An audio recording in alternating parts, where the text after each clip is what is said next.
माँ पतित पावनी भगवती माँ गंगा के प्रांगण में विराजमान हम सभी, भगवान की अनंत कृपा होती है तब कहीं एकत्रित होने का सौभाग्य मिलता है। भागवत जी में तो कहा, जन्मांतरे भवेत पुण्यम तदा भागवतम लभेत, एतस्मात् मन शुद्धे न विद्यते। इसके समान मन और पवित्र करने वाला कुछ नहीं है। किसके समान? भगवत चर्चा के समान। और भगवत चर्चा और भागवत जनों का मिलन, आप देखिए कि भागवत जनों का मिलन, भागवत क्या, भागवत जनों का मिलन, भागवत शास्त्र, भगवान की चर्चा, भगवान का धाम और परम पवित्र माँ गंगा का ये पावन तट।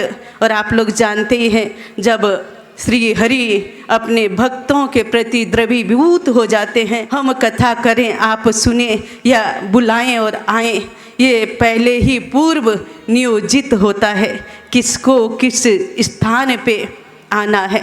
आप उस स्थान पे हो जहाँ स्वर्ग का द्वार है, यहाँ से स्वर्ग द्वार शुरू होता है। उत्तराखंड जो है ये देव भूमि है, यहाँ का कण कण देवमयी है। आप देखेंगे कि आप अगर चल रहे हैं ना, वायु का भी स्पर्श आपको होता है तो कोई देवता का ही स्पर्श होता है। आपको कहीं ठोकर लग गई, टक्कर लग गई तो सोचना कहीं मुझसे अपराध तो नहीं हो गया, क्योंकि मैं इस देव भूमि में हूँ। इस देव भूमि में दृश्य अदृश्य समस्त देव रहते हैं। उन सभी देवताओं को, यक्षों को, किन्नरों को, गंधर्वों को, ऋषि मुनि व्यासादि नर नारायण सनकादि भी इसी देवभूमि में रहते हैं।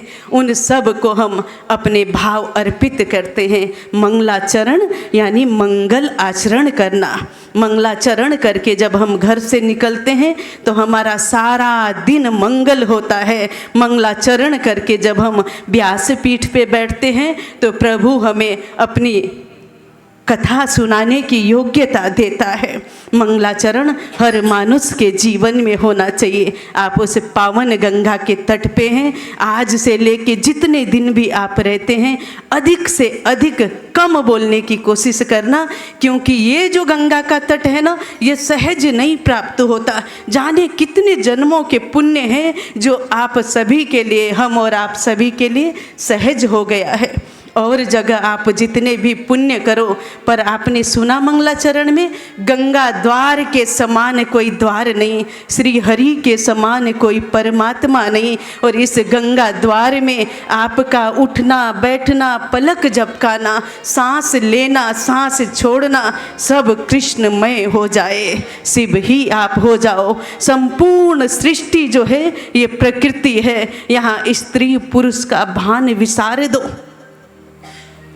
बस शिवमय हो जाओ, कृष्णमय हो जाओ। इस पवन परम पावनी धरा पे हर क्षण आप मौन हो जाएंगे ना कथा के बाद भी, और एकाग्र हो जाएंगे तो इस धरा पे दिव्य दर्शन होते हैं। महाभारत की गाथा को जब आप सुनेंगे और सुनते सुनते महाभारत हो जाएंगे, तब आपको इस धरा का महत्व पता चलेगा।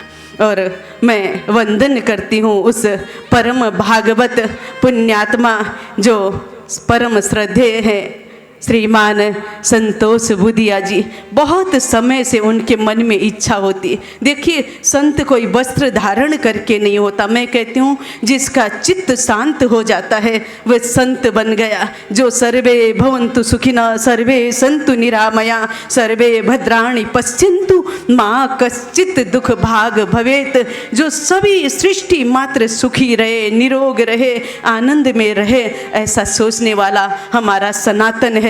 और हमारे सनातन का हर व्यक्ति के हृदय में यही तो रहता है। और उन पुण्य भागवत स्वरूप जो है परम आदरणीय संतोष भैया जी के मन में बहुत समय से भाव जागृत होता था। और मैं कैसे भूल सकती हूँ कि उनकी भक्तिमती भार्या परम श्रद्धेय कुसुम बुधिया जी को, जिन्होंने हमेशा मातृवत प्रेम दिया। और भैया का स्नेह भी ऐसा है कि संत की तरह वो सम्मान देना जानते हैं, तो अपनी पुत्रीवत भी मुझे स्नेह करते हैं। वर्षों बीत गए उनके पास आते, उनका वो निश्चल जो भाव है ना, वो मन को आह्लादित कर देता है। उस निश्चलता, उस पवित्रता के साथ में जब कोई आपको बुलाता है, क्योंकि जो मैंने प्राप्त किया वो सब प्राप्त करे। जो मैं ग्रहण करता हूँ, जिस आनंद में मैं हूँ, वह आनंद सभी लोग को प्राप्त हो, ऐसा भाव उनके मन में बहुत समय से था कि यहाँ कथा होनी चाहिए। हमारे बीच में परम भक्तिमती माँ कुसुम बुदिया जी तो नहीं है, लेकिन उनकी प्रेरणा हमारे बीच में है, उनकी श्रद्धा, उनकी भक्ति हमारे बीच में है, जो ये महाभारत कथा का आयोजन संभव हो सका। उनके संस्कार हमारे बीच में है। सुदर्शन, श्रीमान सुदर्शन जैसे पुत्र को जिन्होंने जन्म दिया, जो माता पिता का आज्ञाकारी है। और कोई सास अगर बहू की प्रशंसा कर लेना, सोचना कि वो बहू कितनी सौभाग्यशाली होगी। ऐसे श्रीमती सोनल बुदिया जी आज्ञाकारिणी है। वे अपने माता पिता के समान अपने सास ससुर को मानती है, और जिसका पुत्र आज्ञाकारी हो, जिसका पति भगवान का भक्त हो, जिसके पौत्र पौत्री जो है वह माता पिता गुरुजनों के आज्ञाकारी हो, ऐसी माँ को पुण्य लोक तो प्राप्त ही होता है। आज वह भी आनंदित होगी अपने जनों को इस स्थान पे देख के। सूक्ष्म रूप से हम सभी लोगों के बीच में वो विराजमान हैं, उनको भी हम नमन करते हैं। और हमारे बीच में एक परम भागवत हस्ती है, जिन्होंने इस महाभारत के पूरा पात्र भी बने हैं, उसमें अर्जुन का रूप निभाया है। संदीप मोहन जी ऐसे आदरणीय पात्र को हम नमन करते हैं। आपने उनकी वाणी को पहले ही सुना। उन्होंने अर्जुन का ही नहीं, बहुत सारे धार्मिक पात्र निभाए हैं। वो भगवान शिव भी बने, राम भी बने, इंद्र बने, अत्रि बने, जाने कितने पात्रों को, अपने जीवन को ही उन्होंने पुराण बना दिया है। ऐसे पुण्य आत्मा को भी हम नमन करते हैं। हमारे बीच में बहुत सारे हमारे गुरु भाई बहन हैं। यहाँ आदरणीय बीना दीदी भी, आदरणीय सोलंकी जी है, और बहुत सारे आप सभी पुण्य आत्माओं को सिया राम मैं सब जग जानी, करूँ प्रणाम जोरी जुग पानी। और हमारे बीच में परम श्रद्धेय स्वामी सत्य श्रवा जी, जो मेरे गुरु भाई भी हैं, बहुत समय से वे भी इस कार्य को सफल बनाने में अपनी पूरी भूमिका निभा रहे हैं। हम सभी को प्रणाम करते हुए आगे की ओर अग्रसर होते हैं। बस सोचना इतना है कि हम गंगा के तट पे हैं। माँ पावन गंगा का हम स्पर्श कर लें तो हमारे सारे कलमश दूर हो जाते हैं। हम आचमन कर लें, हम स्नान कर लें, हम दर्शन कर लें तो 7 पीढ़ी तक हमारी तर जाती है। आप इस भाव से यहाँ बैठना कि मैं बहुत पुण्यात्मा हूँ। इतनी पीढ़ियों को तारना और इतनी पीढ़ियों को आनंद देना आपके हाथ से होगा। तो इस गंगा के तट में इस गंगा की बालुका को भी मस्तक में लगाएंगे, इस देव भूमि को प्रणाम करेंगे। ऋषिकेश स्वयं भगवान ऋषिकेश जिसे कहते हैं, उनकी गोद में बैठे हम, जिन्होंने इंद्रियों को, मन को, सभी को, जिनके चरणों में अर्जुन ने वार दिया था, भगवान मेरे से होता नहीं है, बहुत बुद्धि भ्रमित हो रही है, मुझे साधो प्रभु। शिष्यस्ते हम साधि माम त्वाम शरणम प्रपन्न। मैं प्रपन्न हो गया हूँ, मेरे हाथ में कोई डोर नहीं है, मैंने अपने जीवन की डोर आपके चरणों में दे दी है प्रभु, मुझे साधो। घोड़े में बैठते हैं ना, और लगाम न साधी जाए तो घोड़ा तो दौड़ेगा, लेकिन कहाँ पहुँचेगा? पहुँचाएगा लक्ष्य तक? नहीं पहुँचाएगा। थोड़ी आगे जाके गिर पड़ोगे, हाथ पैर टूट जाएंगे। इसीलिए ये जीवन में, ये समय रूपी घोड़े में हम सब सवार हैं। ये काल चक्र के हम सब आ रहे हैं। चलता ही रहता है ये चक्र, और हम दौड़ रहे हैं नदी की धार की तरह जीवन है। जिस अंजलि भर के आपने जल उठाओ गंगा का, और उस जल को जब तक ग्रहण करें और दोबारा पीने के लिए गंगा में अंजलि भरने जाओगे तो वो जल नहीं मिलेगा, वो परिवर्तित हो चुका होगा, दूसरा जल आपको मिलेगा। ऐसे ही जीवन की धारा सतत बहती है, हर क्षण हर पल, एक भी क्षण व्यर्थ नहीं गंवाना, क्योंकि छोटी सी आयु हमें प्राप्त हुई है, और इस आयु में जितना चाहो प्रभु की भक्ति कर लो। कम है, समय नहीं है, हम सब के पास में बहुत समय नहीं है, सोने खाने में जीवन न बीत जाए, किंतु परमात्मा ने परम पुण्यमय हमें परमात्मा ने कृपा की कि महाभारत की शरण में, गंगा की गोद में, ऋषिकेश भगवान के आश्रय में और इस स्वर्ग भूमि में हमको स्थान दिया है। आज हम सभी उन देवताओं के समान पवित्र हो गए हैं जो इस उत्तराखंड की भूमि में वास करता है। बोले श्याम सुंदर भगवान की, बोले वासुदेव भगवान की जय हो। हम महाभारत को सुनते हैं। महाभारत क्या है? देवता, दैवी संपदा और आसुरी संपदा हम सब के अंदर है। देवताओं और असुरों का संग्राम तो हमने सुना है, दैवासुर संग्राम, और यही तो सारा घटित है महाभारत के अंदर भी। स्वर्ग में लड़े, देवता जीते, असुर हारे। बार बार ऐसा होता है तो असुरों ने पशु पक्षी मनुष्य में जन्म लेना शुरू कर दिया, और यहाँ पे भगवान को चिंता होती है और भगवान ने भी अपना अवतार धारण किया। तुलसीदास जी ने कहा, जब जब होई धर्म के हानि, बाढ़ई असुर अधम अभिमानी, करही अनीति जाय नहीं बरनी, सीधई विप्र धेनु सुर धरनी। तब तब भगवान विविध रूप धारण करके अवतार लेते हैं। भगवान गीता में भी कहते हैं, जब जब धर्म की हानि होती है तब तब मैं इस धरती पे आता हूँ। तो ये धरती में क्या, ये महाभारत क्या, देवासुर संग्राम की तरह ही है। ये जो सारे कौरव थे ना, ये दैत्य थे, ये राक्षस थे जो धृतराष्ट्र के 100 पुत्र होके जन्मे हैं, और ये पांडव थे ना, ये देवता ही तो थे, इंद्र के ही तो रूप हैं सारे। 5 रूपों में इंद्र आए हैं। तो देवासुर संग्राम हमारे अंतर में भी चलता है। भीष्म कोई व्यक्ति है नहीं, भीष्म प्रवृत्ति है हमारे अंदर। जैसे हम कहते हैं ना, प्रधानमंत्री वाजपेयी जी चले गए, मनमोहन जी चले गए, पर प्रधानमंत्री अभी भी है, यानी व्यक्ति नहीं था, प्रधानमंत्री तो पद था। भीष्म प्रवृत्ति है, धार्तराष्ट्र प्रवृत्ति है, युधिष्ठिर जो है वह प्रवृत्ति है, अर्जुन, भीम, नहकुल, सहदेव या दुर्योधन, दुशासन, ये सारी मनुष्य की प्रवृत्तियां हैं। पुराण जो है ना, अलौकिक है, अमानवीय जिन्हें कहा जाता है। आप पुराण सुनो, पुराण में बहुत सारी ऐसी वार्ता भी आएगी। आप अपने स्तर पे उसको आकलन करने की कोशिश मत करना, अपराध हो जाएगा। हमारा स्तर नहीं है, वह अलौकिक है पुराण, दिव्य है पुराण। वो कहते कुछ है, होता कुछ है। हम जानते कितना है, नहीं जान सकते। छोटी सी बाणी, छोटी सी बुद्धि से हम नहीं जान सकते। व्यास देव जी जानते हैं, सुखदेव जी जानते हैं, संजय कितना जानते हैं नहीं पता, और हम और आप जैसे प्रवक्ता तो इतना भी नहीं जानते।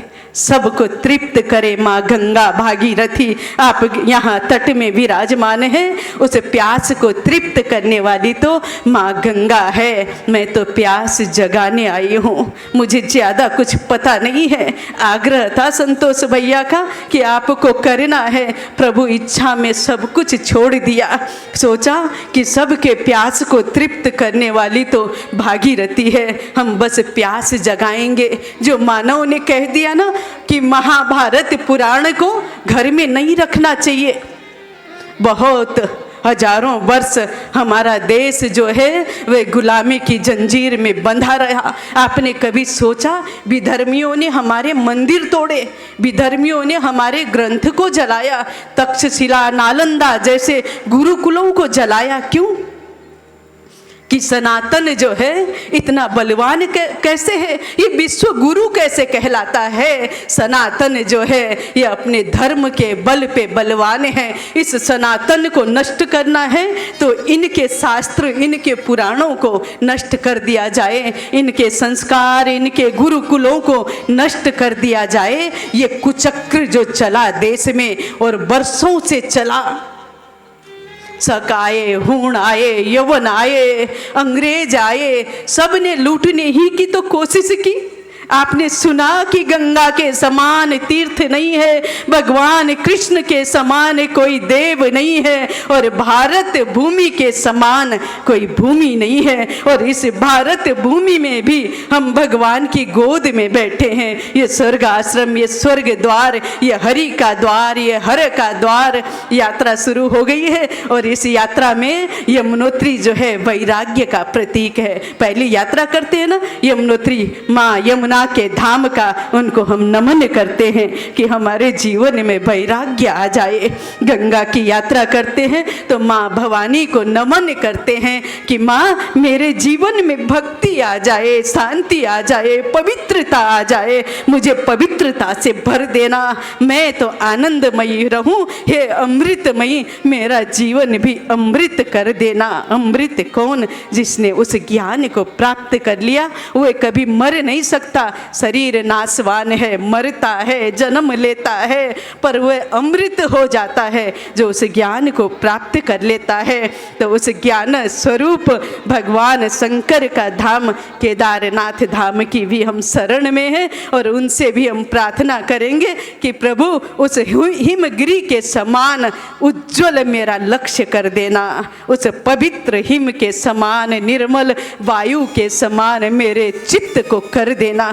मैं इस संसार में तो रहूं लेकिन यह संसार मुझ में न रहे, मुझे व्याप्त न हो। मैं इस संसार के कर्म तो करूं लेकिन ये कर्म बंधन में मैं न पड़ूं। जैसे नाटक करते हैं ना, मूवी में नाटक करते हैं, रोते हैं, हंसते हैं, मरते हैं, शोक वियोग सब होता है, पर्दे से पीछे आओ तो सब आनंदित होने लगते हैं। प्रभु केदारेश्वर के चरणों में हम वंदन करते हैं कि हमारा ये जीवन इस संसार में हम नाटकवत बिता दें और उस जानने योग्य परम सत्य, परम तत्व जो है उसको हम प्राप्त कर ले। तो बाबा केदारनाथ के चरणों में भी हम प्रणाम करते हैं। और जब हम वैराग्य प्राप्त कर लेते हैं, भक्ति प्राप्त कर लेते हैं, ज्ञान के शिखर पे होते हैं, तब हमें क्या चाहिए?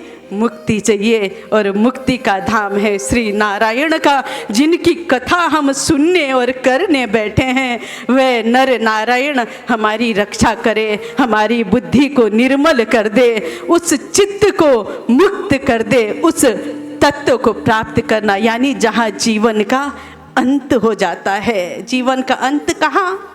गंगा बहती है और गंगा में अनेकों नदियाँ अपने अस्तित्व को खो देते हैं, अपने नाम को बुला देते हैं।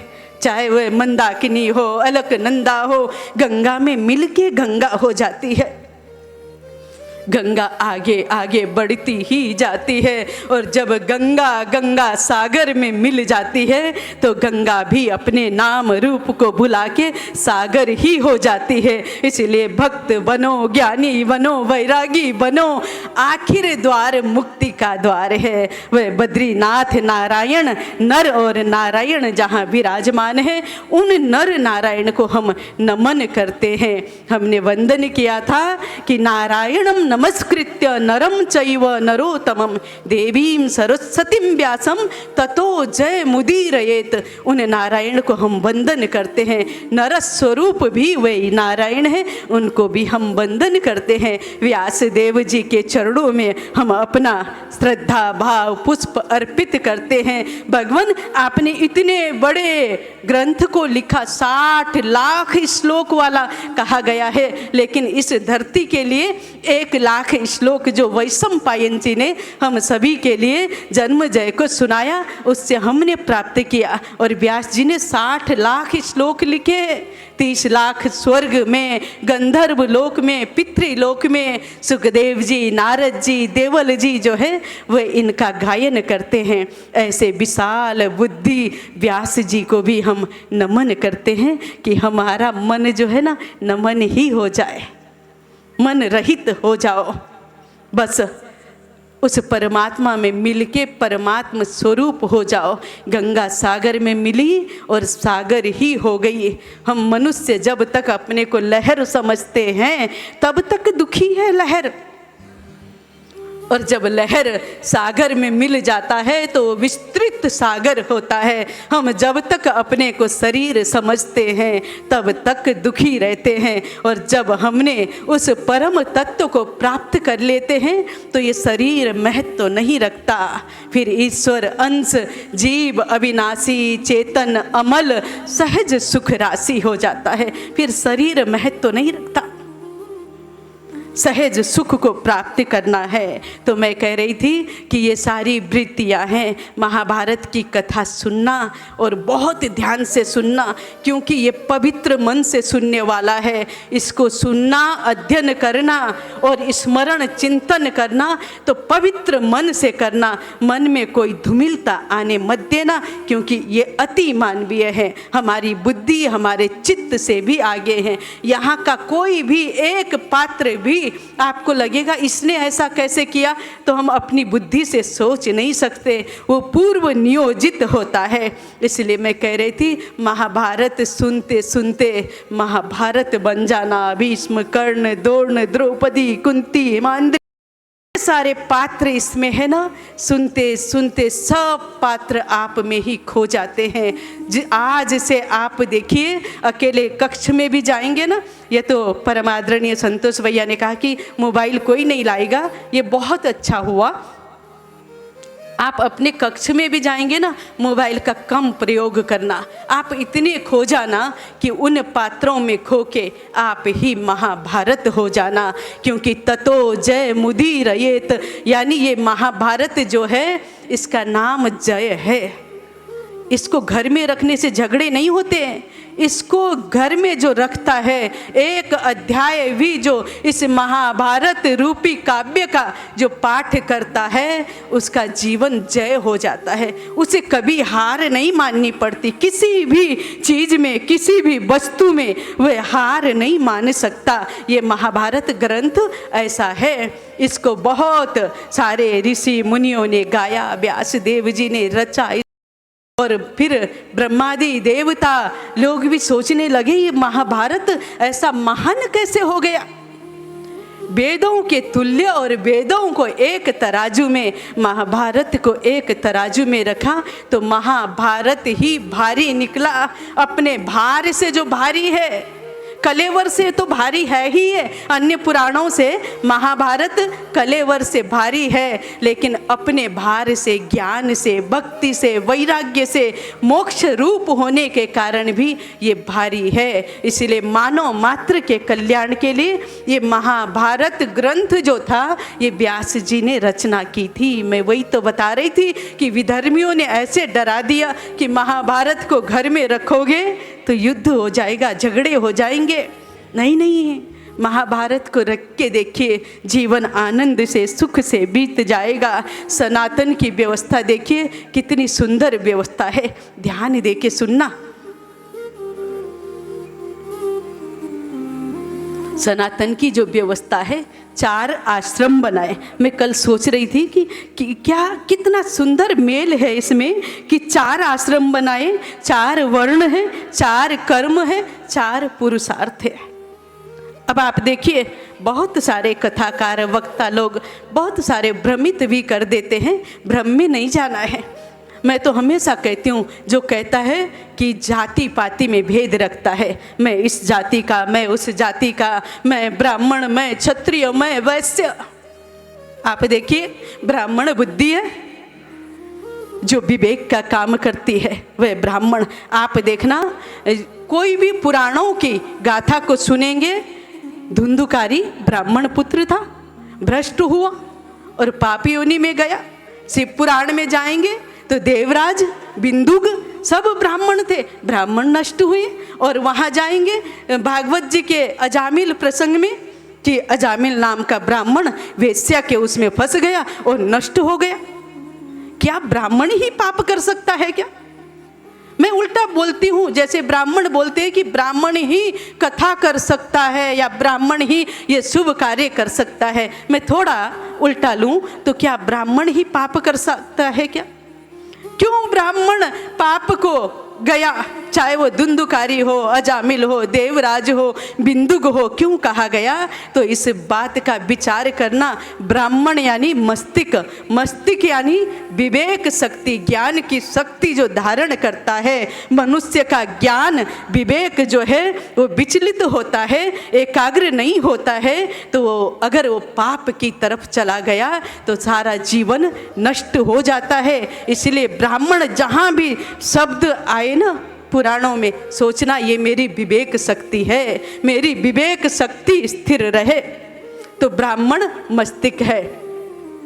क्षत्रिय जो है ये हमारे बाहुबल कहा गया इसको। क्षत्रिय जो है वह सबका संबल, जो दूसरों की सहायता करे, दूसरों का जहाँ ज़रूरत हो उस जगह में खड़ा हो जाए। चिंता मत करो, मैं हूँ ना तुम्हारे साथ में। तो ये क्षत्रिय कोई अलग से नहीं है, आपके भाव ही आप ब्राह्मण बन जाते हैं, आप क्षत्रिय बन जाते हैं। वैश्य क्या?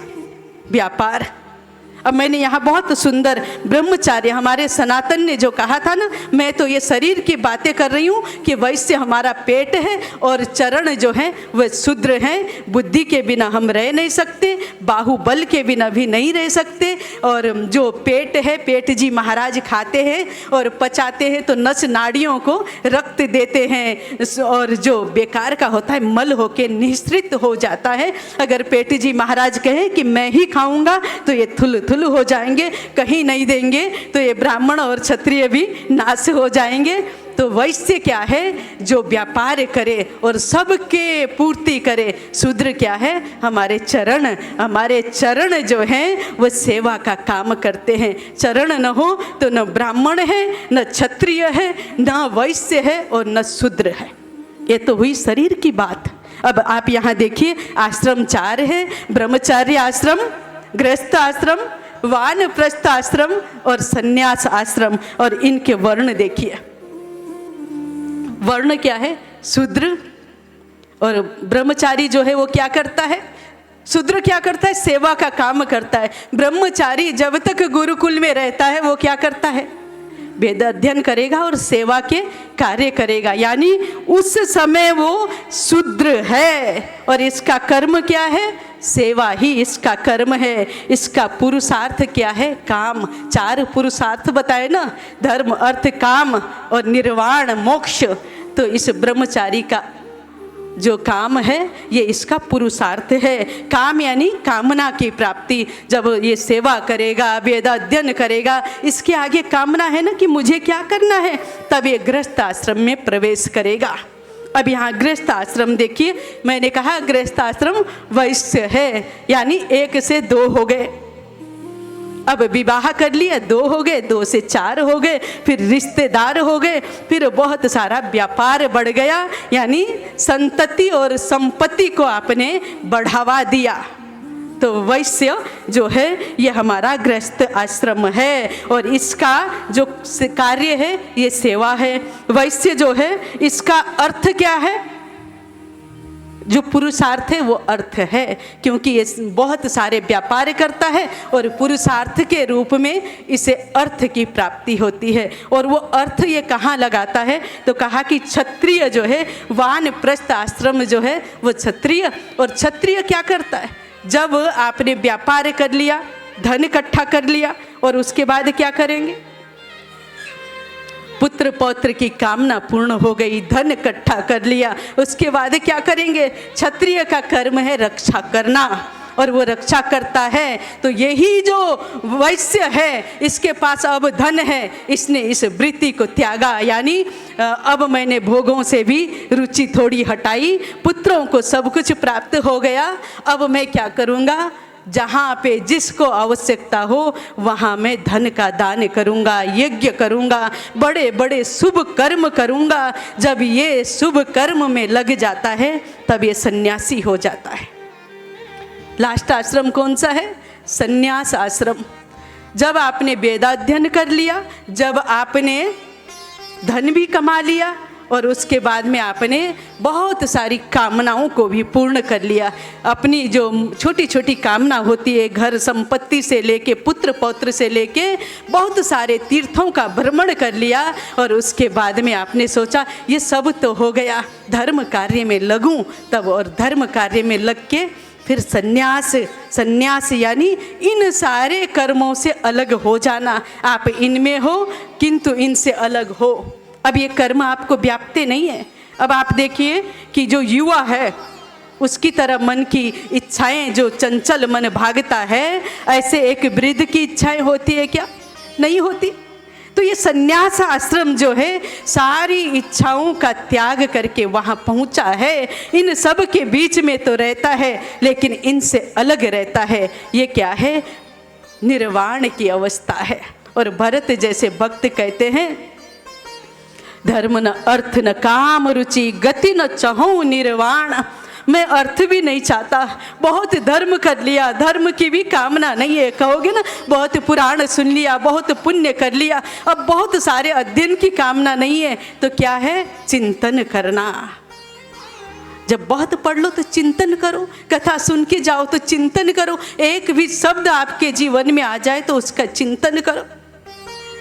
चिंतन ही विवेक है, सन्यासी का विवेक चिंतन। और भरत जैसे भक्त तो कहते हैं, और मैं यहाँ पे कई बार कहती हूँ, भैया संतोष बुधिया जी, वे उनके भाव भी ऐसे ही रहते हैं। अब कुछ प्राप्त नहीं करना है तो क्या करना है? जन्म जन्म रति राम पद यह वरदान न आन। सब कुछ प्राप्त हो गया, सब सुखी हो, पर मुझे क्या मिले? मुक्ति मिले, मैं मुक्त हो जाऊं, ये कामना भी त्याग देता है। जो भगवान का भक्त होता है वह कहता है, भले ही मुझे बार बार जन्म मिले प्रभु, लेकिन मेरी भक्ति आप में अटल बनी रहे। मैं संसार के कार्य तो करूं लेकिन आपका हो के करूं, संसार का हो के नहीं, आप में खो के करूं, ऐसे कार्य करूं। तो उसे न जन्म की चिंता है, न मरण की चिंता है, न मुक्त होने की चिंता है। बस वह तो चिंतन करता है उस सत्य स्वरूप परमात्मा की। आपने प्रथम ही भजन सुना, शिवोहम शिवोहम सच्चिदानंदोहम, शिव ही मैं हूँ, सच्चिदानंद ही मैं हूँ। जब तक मैं इस शरीर को अपना मानूंगा तब तक मैं शरीर हूँ, जन्मने वाला हूँ, मरने वाला हूँ। जब मैं इससे ऊपर उठ गया तो क्या हूँ? शिव स्वरूप हूँ। तो हमारे सनातन ने ये 4 आश्रमों की व्यवस्था की, ये जाति नहीं है, 4 वर्णों की व्यवस्था की और 4 पुरुषार्थ की व्यवस्था की। इन सब जाति धर्म में बंटने वाले ये व्यर्थ की बातें करते हैं। इसलिए क्योंकि जब हम कभी भी पुराण सुनते या पढ़ते हैं तो भगवान विष्णु से ब्रह्मा जी हुए, और ब्रह्मा जी जो थे उन्होंने अपने शरीर को 2 रूपों में भाग में बांटा, मैथुनी सृष्टि भी हुई। तो फिर मानव मनु महाराज की संतान हम हैं, तो फिर कौन ब्राह्मण और कौन क्षत्रिय? बताइए। हमारे कर्म हमें ब्राह्मण बना देते हैं बंधुओं, और हमारे कर्म ही हमें क्षत्रिय बनाते हैं, और हमारे कर्म ही हमें वैश्य और शूद्र बना देते हैं। जीवन के 2 रास्ते हैं, एक परमानंद का रास्ता, एक विषयानंद का रास्ता। परमात्मा किसी के साथ में भेदभाव नहीं करता। मैं हमेशा कहती हूँ कि चुनना आपको है। एक टीचर होता है ना, साल भर पढ़ाता है, 100-200 जितने भी बच्चे पढ़ाता है साल भर, और फिर पढ़ाता एक साथ है। और जब कोरा कागज थमाता है ना, वो कोरा कागज भी एक साथ ही थमाता है। पढ़ाया भी साथ में, कोरा कागज भी साथ में दिया, लेकिन परिणाम क्या आता है? कोई फर्स्ट होता, कोई सेकंड होता है, कोई थर्ड होता है, और कोई फेल हो जाता है। तो आपको सोचना है कि हम इस देव भूमि में उस कोरे कागज को थाम के बैठे हैं, हमें क्या होना है? फर्स्ट, सेकंड, थर्ड या फेल हो जाना है? देखिए नैमिषारण्य किसे कहते हैं? निमिष मात्र भी जहाँ चित्त ठहर जाए, ये मन चंचल है, भागता रहता है। अर्जुन भगवान से कहते हैं चंचलम ही मन कृष्ण प्रमाथीन बलवत दृढ़म, ये मन चंचल है, इंद्रिया प्रमंथन स्वभाव वाली है, मैं कैसे इसको बस में करूं? भगवान ने कहा अभ्यास के द्वारा करो। पर अर्जुन जैसा योगी तपस्वी श्रेष्ठ कोई नहीं था संसार में। वे धनुर्धरी ही नहीं थे, धनुर्धरी ही नहीं थे, श्रेष्ठ सेवक भी थे, श्रेष्ठ धनुर्धर भी थे, श्रेष्ठ तपस्वी भी थे। उनका मन को एकाग्र करना कोई अर्जुन से सीखे। ऐसे श्रेष्ठ जहाँ भगवान कहते हैं अगर मुझे कुछ प्राप्त हो तो अर्जुन का सानिध्य मुझसे ना छूटे, ऐसे थे अर्जुन। तो ये जो शास्त्र है ना, इनकी वाक्य वाणी जो भी है ये हम सब को जागृत करने के लिए है। मैं कह रही थी कि जैसे गुरु एक साथ पढ़ाता है और एक साथ ही कागज कोरे देता है, पर बच्चे जो जो पढ़ते हैं वैसा वैसा वैसे लिखते हैं। हम सब लोग एकत्रित हुए हैं इस पुण्य भूमि में। हमने अपने चित्त को समाहित करके ये चिंतन करना है कि हमें क्या करना है जीवन में, हमें क्या बनना है, हमारी प्रवृत्ति कैसी है। आप सारे पात्रों को सुनते जाना, आज से 14 दिन तक आप सारे पात्रों को सुनोगे, फिर लास्ट में अपना आकलन करना कि मैं कैसा हूँ। मुझे क्रोध आया, मेरे मन में पाप भी आया, मेरे मन कामनाओं से भी घिरा, कई बार मेरा मन पवित्र हो गया, सत्य के प्रति पवित्र हो गया, गंगा की धार को देख के निर्मल हो गया, आँखों से अश्रुधार बहने लगे, मन इतना निर्मल हो गया। और जिस दिन मन निर्मल हो जाए ना, वहीं पे थम जाना, क्योंकि भगवान कहते हैं निर्मल मन जन सो मोहि पावा, मोह कपट छल छिद्र न भावा। निर्मल चित्त जिसका हो जाता है वह उसको पा लेता है। तो हम लोग चलते हैं वहाँ पे नैमिषारण्य में। नैमिषारण्य में 88,000 जो ऋषि मुनि लोग थे वो विराजमान हैं। हर पुराण में आप ये सुनते हैं, क्योंकि कलयुग जो था, द्वापर का अंत हुआ, तो कलयुग को देख के सारे ऋषि मुनियों ने जो है हम सब के कल्याण के लिए वह सत्र चलाया था। बहुत समय में पूरा होने वाला वो सत्र था। तो बीच बीच में यज्ञ के बाद में क्या होता था? सत्संग होता था। तो हमारा जीवन ही तो यज्ञ है, बहुत सारे कार्य हैं, पर इन सब के बीच से भी सत्संग के लिए समय निकालना। तो ये ऋषि मुनि कोई साधारण नहीं थे। ये जो ऋषि मुनि थे, शौनकादि ऋषि मुनि, एक एक ऋषि सारे शास्त्रों का ज्ञाता था। 10-10 हजार शिष्यों को फ्री में भोजन कराना, अध्ययन करा देना, इतनी क्षमता रखने वाले थे। ये सत्र जो था लोक कल्याण के लिए निष्काम भाव से जो आयोजन किया गया हो उसे क्या कहते हैं? सत्र। शौनकादिकों का ये सत्र था। वहाँ पहुँचे हैं सूत जी महाराज। बोले श्याम सुंदर भगवान की, बोले महाभारत पुराण की। आइए थोड़ी देर हम भगवान के नाम का चिंतन करेंगे, कीर्तन करेंगे, फिर हम प्रवेश करते हैं महाभारत में। श्रीमन नारायण नारायण नारायण, श्रीमन नारायण नारायण नारायण, श्रीमन नारायण नारायण नारायण, श्रीमन नारायण नारायण नारायण, श्रीमन नारायण नारायण नारायण, श्रीमन नारायण नारायण नारायण, श्रीमन नारायण नारायण नारायण, श्रीमन नारायण नारायण नारायण, श्रीमन नारायण, श्रीमन नारायण, श्रीमन नारायण नारायण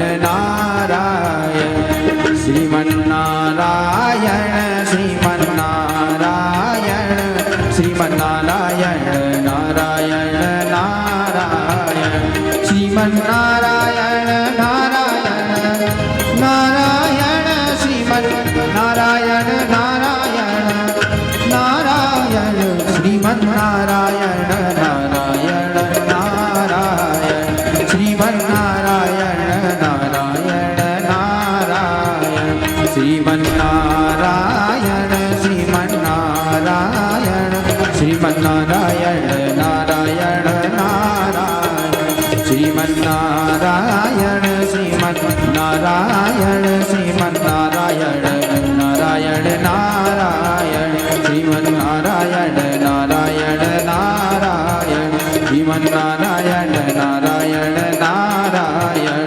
श्रीमन्नारायण नारायण नारायण। बोले गंगा मैया की। जय हो। देखिए, हम महाभारत महापुराण महाकाव्य की शरण में हैं। मैं पहले ही बता दूं आपको, लोग बाद में उसकी फलश्रुति बताते हैं। जो महाभारत सुनता है, पढ़ता है, अपने घर में रखता है, जो महाभारत का आयोजन कराता है। आप छोटे छोटे दान देते हैं ना, परंतु इसको सुनना, पढ़ना, आयोजन कराना, यानी जैसे कोई गौ माता सोने के सिंह से मड़ी हुई दान कर दिया हो। इतना ही नहीं, जैसे संपूर्ण पृथ्वी, एक छोटा सा धरती का टुकड़ा दान देना जो है ना, वो बहुत बड़ा मानते हैं। लेकिन सारी धरती अगर दान कर दिया हो तो वो कितना बड़ा दानी हो सकता है। तो ये महाभारत का जो आयोजन कराता है, उसका इतना बड़ा दान है ये कि मानो धरती को दान कर दिया हो। और परम सौभाग्यशाली हैं हम सभी लोग, हम ऐसे भागवत के संरक्षण में और बुधिया जी के संरक्षण में और उनके पवित्र पावन संकल्प से इस महाभारत की गाथा को सुन रहे हैं। उन्होंने ये महाभारत की गाथा, इतना छोटा नहीं है, पूरी धरती को मानव दान कर दिया है, ऐसा ये पुराण है। तो इनके दान में हम भी शामिल हो जाएं। हमारा सुनना, हमारा चिंतन करना, हमारा स्वाध्याय करना, ये भी हमें पुण्य की ओर ही ले जाता है। आप पवित्र हो जाते हो, दान के समान ही फलश्रुति प्राप्त होती है। इसलिए कथा में बैठना तो निमिष मात्र भी जहाँ मन ठहर जाए वह नैमिषारण्य। निमिष कहते आपने आंखें खोली और पलकें बंद कर लिए, इतने देर के लिए भी मन स्थिर हो जाए तो अपने चित्त को स्थिर करना इस नैमिषारण्य क्षेत्र में जो है पधारे हैं। सूत जी के पुत्र लोमहर्षण सूत जी के पुत्र जो हैं उग्रश्रवा जी महाराज पधारे हैं। और यहाँ जो ऋषि मुनियों ने इनका स्वागत किया, ऋषि मुनि लोग जो हैं ये बड़े बड़े आयु के हैं, यज्ञ करते हैं। लेकिन जब उग्रश्रवा जी को देखा, आयु तो छोटी है लेकिन ज्ञान इनके मस्तक में भरा पड़ा है, इनके सम्मान के लिए उठे हैं और इन्होंने पूछा है, कुतागमयते सौते कोचायम बृहतस्त्वया कालकमलपत्राक्ष सैतत्प्रियच्छो मम प्रियच्छतो मम। हे सूत पुत्र, आप कहाँ से आए हैं? सूत जी के पुत्र थे ना, आप कहाँ से आए हैं? हे कमल नेत्र, आप बताओ, आप हमको आनंदित करने के लिए आए हैं, कहाँ जाना चाहते हैं? आपके चित्त को देख के लगता है कि आप बहुत आह्लादित हैं, आपके मुखाकृति को देख के लगता है आप पूर्ण तृप्त हैं, आप हमें भी ये तृप्ति दो, आप आए कहाँ से हो? जब स्वागत किया तो उग्रश्रवा जी महाराज ने कहा, हे ऋषि मुनियों, आपके अंतर में विराजमान सभी को प्रणाम करता हूँ। मैं उस स्थान से आया हूँ जो कुरुक्षेत्र नाम से कहलाता है। सेवंत पंचक नाम उसका पहले था, बाद में कुरुक्षेत्र नाम पड़ा। ये सेवंत पंचक नाम जो था, जब दुष्ट राजा लोग बढ़ने लगे और परशुराम जी ने उन दुष्टों के संहार के लिए 21 बार क्षत्रियों से युद्ध किया और युद्ध करके उनके रक्त के सरोवर बना दिए। इतना भयंकर वो युद्ध होता था। और फिर इस पाप से कैसे मुक्त हो? भगवान भी इस धरती पे आता है तो मनुष्य वत तो कार्य करते हैं, तो तो इन्होंने ये 5 कुंड बनाए थे और इस 5 कुंडों में जो था ना रक्त रूप जल, इसको उछाला, अपने पितरों को जब तर्पण किया, ऋचिक आदि ऋषि लोग जो थे वह आनंदित हो गए। इनको कहा हम खुश हैं, मांगो तुम क्या मांगना चाहते हो। परशुराम जी महाराज ने कहा पहले तो मैंने जो इतने कर्म किए हैं ना ये सारे जो हैं नष्ट हो जाए, और जो मैं ये धर्म कर रहा हूँ, ये कुंड बना रहा हूँ, ये तीर्थ रूपा हो जाए। जो भी यहाँ स्नान करे उनके कली कलमस सब नाश हो जाए। वे 5 कुंड जो थे पंचक नाम से कहलाए। और सेवंत पंचक जहाँ संपूर्ण कौरव और पांडवों की सेना का अंत हो गया, वह क्षेत्र सेवंत पंचक कहलाता है। वह क्षेत्र कुरुक्षेत्र कहलाता है। कुरु राजा की बहुत तप किया था, इसलिए भी वह कुरुक्षेत्र कहलाता है। सरस्वती नदी उसके समीप ही बहती है, इसलिए वो पवित्र क्षेत्र है। उस क्षेत्र में जो जाता है, स्नान करता है, पुण्य का भागी बनता है। जहाँ स्वयं भगवान वासुदेव, भगवान योगेश्वर कृष्ण ने गीता का ज्ञान हमको दिया, वह क्षेत्र कुरुक्षेत्र से मैं आ रहा हूँ, ऐसे ही नहीं आ रहा हूँ। वहाँ जन्मजय यज्ञ करते हैं और उस जन्मजय के यज्ञ में वैशंपायन जी से मैं महाभारत की कथा सुन के आ रहा हूँ। जन्मजय के यज्ञ में व्यास जी आए और व्यास जी से वैशंपायन जी को लेके व्यास जी आए और व्यास जी से जन्मजय ने पूछा है कि आप जैसे बड़े बड़े धर्मात्मा पुण्य आत्मा के होते हुए ये महाकठोर महाभारत का युद्ध कैसे हुआ, मैं सुनना चाहता हूँ, महाभारत की गाथा को सुनना चाहता हूँ। व्यास जी ने कहा था मैं तो नहीं, पर मेरा ये जो शिष्य है ना ये आपको सुनाएगा।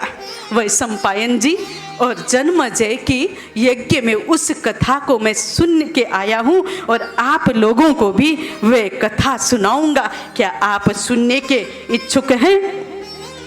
बोले श्याम सुंदर भगवान की जय हो। तो यहाँ उग्र सर्वा जी ने कहा ये जो महाभारत महाकाव्य है इसको मैं सुनाता हूँ। भारतस्य इतिहासस्य पुण्यम ग्रंथार्थ संयुतां संस्कारोपगता ब्रह्मी नाना शास्त्रोपबृहितां।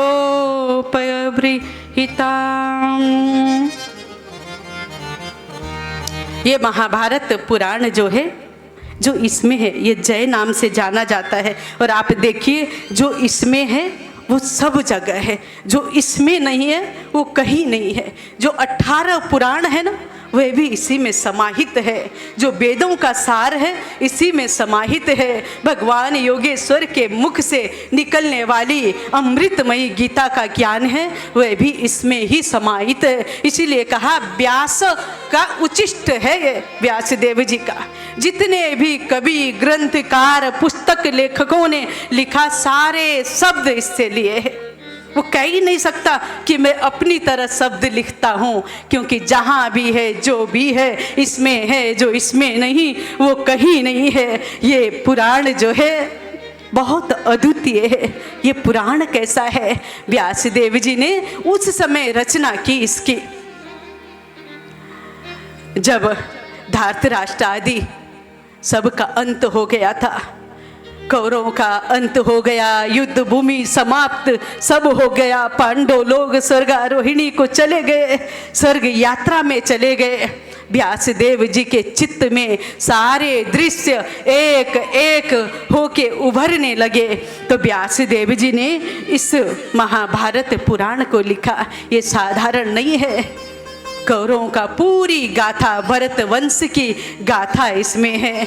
इसमें युधिष्ठिर का सत्य है, इसमें दुर्योधन का कुभाव दुष्टता भी छिपी है, इसमें गांधारी का तप है, इसमें कुंती माता की सहनशीलता सहजता है, और इसमें द्रौपदी का आर्तनाद आर्त भाव भी है। इसमें सारे ऋषि मुनियों की तपस्या भरी पड़ी है। व्यासदेव जी ने कुछ नहीं छोड़ा। वेदों का सार लिखा, पुराणों का सार लिखा, ऋषि मुनियों का तप लिखा, योग लिखा, ज्ञान लिखा, चारों वेद इसमें भर दिए, धनुर्वेद आदि भी इसमें भर दिए, इसमें सारा शास्त्र इसमें भर दिया, आयुर्वेद भी इसमें भर दिए। अनेकों नाना नाना नाना भावों से इस महाभारत ग्रंथ की व्यास देव जी ने रचना की। अब सोचने लगे कि मैं किसको सुनाऊं, रचना तो मेरे मस्तक में हो गई, और इतना भारी ये पुराण की रचना जो मैंने मानसिक रूप से रचा है, इसे सुनाऊंगा किसे, और इसका लेखक कौन होगा। सबसे बड़ी बात तो है लेखक मन से बाहर आना। देखो, भगवान शंकर ने प्रथम ही रामायण की रचना कर दी। रचि महेश निज मानस राखा, लिखा और अपने मानस में रख लिया भगवान शंकर ने। तो भगवान शंकर ने लिखा और छिपा दिया। कहते तुलसीदास जी ने लिखा और छपा दिया। वह सोचता है मैंने पाया ना तो और कोई भी इसे पाए। और व्यास जी जो है ना, ये तो परम भागवत है, स्वयं भगवान के ही अवतार है। ये सोचने लगे कि इस ग्रंथ की रचना तो मैंने कर दी, अब इसे लिखने वाला कौन होगा। चिंतन कर रहे थे, तभी वहाँ ब्रह्म जी महाराज पधारे हैं। बोले ब्रह्मदेव भगवान की। सारी सृष्टि की रचना करते हैं लेकिन कोई उनकी जयकारा नहीं करता है। ब्रह्म जी की देखिए, यानी बहुत कुछ बांटो पर अपेक्षा रहित हो जाओ। जहां आप अपेक्षा सहित बांटते हो वहीं दुख होता है। दुख का कारण है अपेक्षा। मुझे ये प्राप्त हो जाए, मैंने ये किया, दूसरा भी मेरे लिए ये कर दे। एक गिना चुना पुष्कर में, पर उसका भी बहुत महात्म्य है। पुष्कर तीर्थ को प्रणाम करते हैं। किंतु मैं कहना चाहती थी, ब्रह्मा जी यहाँ आए और इन्होंने कहा कि क्यों चिंतित हो रहे हो। तो ब्रह्मा जी से व्यास जी ने कहा, मैंने सारे पुराण ऋषि मुनि की गाथा लिख दी, वेद शास्त्रों का निचोड़ महाभारत में कर दिया, मानसिक मैंने पूरा तैयार कर दिया।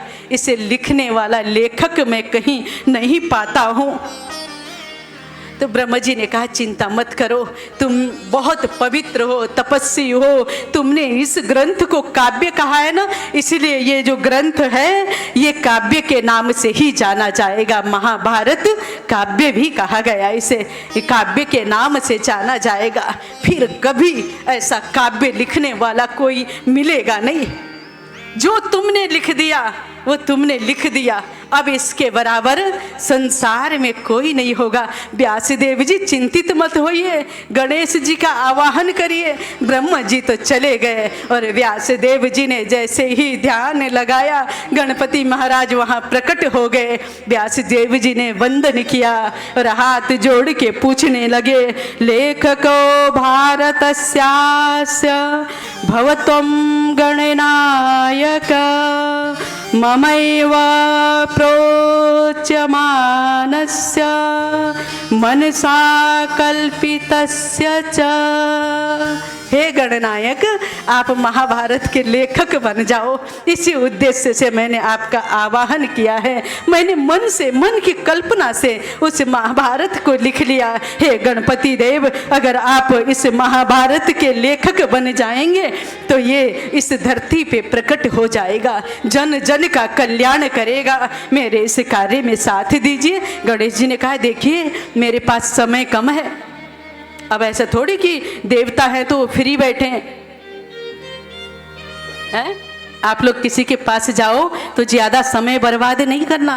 समय जो है, समय का बहुत महत्व है। हर क्षण को महत्वपूर्ण समझना, अपना भी और दूसरों का भी। अगर कोई आवश्यक बात हो, अगर कोई सत्संग चल रहा हो, तब आप एक जगह में स्थिर रहो, नहीं तो समय किसी का भी खराब मत करिए, क्योंकि हमारे पास समय ही नहीं है। 100 वर्ष कहते हैं, 100 वर्ष की आयु है क्या?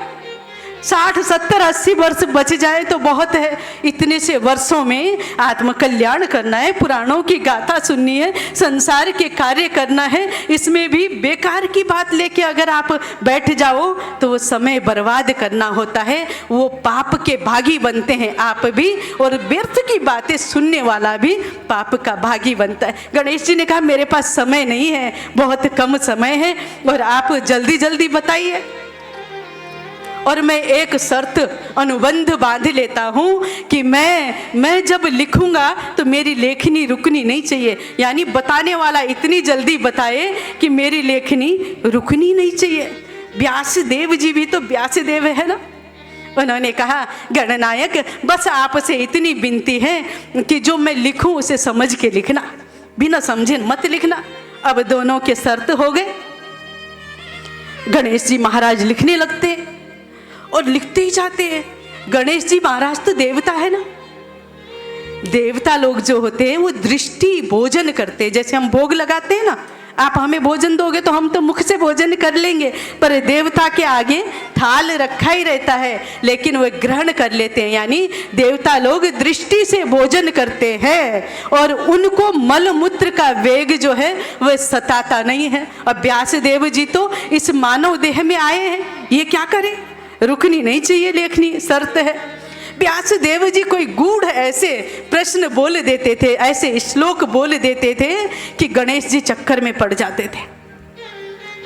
8800 श्लोक महाभारत के अंदर छुपे हैं जिसे कोई विद्वान नहीं जान सकता। व्यास जी स्वयं कहते हैं कि मैं जानता हूँ, सुखदेव जानते हैं, संजय जानते हैं या नहीं इसका तो कोई पता नहीं, और हम और आप जैसे कैसे जान सकते हैं। इनमें से ही मैं सोचती हूँ कि मैं बताऊं आपको कि कैसे वो गूढ़ श्लोक थे। युधिष्ठिरस्य कन्या नकुलेन विवाहिता,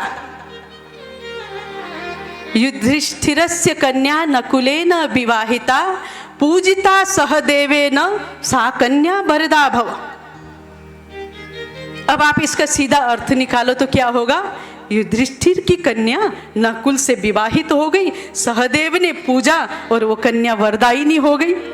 ये तो हमने अपने तल पे, इसलिए मैंने प्रथम ही कहा कि ये अति मानव है, ये पुराण जो है अलौकिक है, हम अपने तल पे इनका व्याख्या नहीं कर सकते। गणेश जी चक्कर में पड़ गए, ये बात क्या है। व्यास जी तब तक अपने सारे नित्य कर्म करके आ गए। फिर गणेश जी ने चिंतन किया, युधिष्ठिरस्य, यानी ये पांडव वाले युधिष्ठिर नहीं है, हिमालय का नाम युधिष्ठिर भी है। अच्छा ये तो मेरी माँ की बात, ये तो मेरे नाना का नाम है, ये मेरी माँ की बात लिख रहे हैं ना इसमें। युधिष्ठिरस्य कन्या, हिमालय की कन्या, नकुलेन विवाहिता, जिसका कोई कुल नहीं है, वो कौन है, भगवान शंकर, उनके साथ में विवाह हो गया है।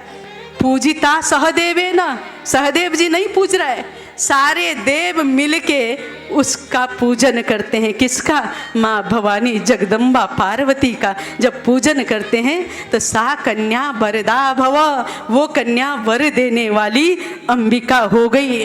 गणेश जी को बड़ा आनंद आया। अब जो बहुत व्याकरण का ज्ञाता होता है ना, बहुत संस्कृत को जानने वाला, बहुत विद्वान, तो उसे कठिन से कठिन प्रश्न पूछो तो आनंद आता है। जो ज्ञानी लोग होते हैं ना, उनके पास में जाओगे और कहोगे कि मेरे घर में ऐसा, मेरा पुत्र ऐसा, मेरी बहू ऐसी, मेरा ऐसा, सारी घर की बातें करोगे तो उसे आनंद आएगा क्या, उसे कब आनंद आएगा। ज्ञानी लोगों के पास में बैठ के जब बातें करोगे कि इस मनुष्य देह में जन्म लिया है, आत्म कल्याण का कोई साधन बता दीजिए, तो वो ज्ञानी जो आंख बंद करके लेटा होगा ना, वो भी उठ के खड़ा हो जाएगा, वो भी कहेगा सुनो। और बेकार की बातें करोगे ना, वो अपने को व्यस्त बता देगा। इसीलिए बातें ऐसी करना जहाँ अपना भी कल्याण हो, दूसरे का भी कल्याण हो। और दूसरा जो श्लोक है, उन्होंने व्यास देव जी ने दूसरा श्लोक छोड़ दिया, अपने नित्य कर्म के लिए चले गए।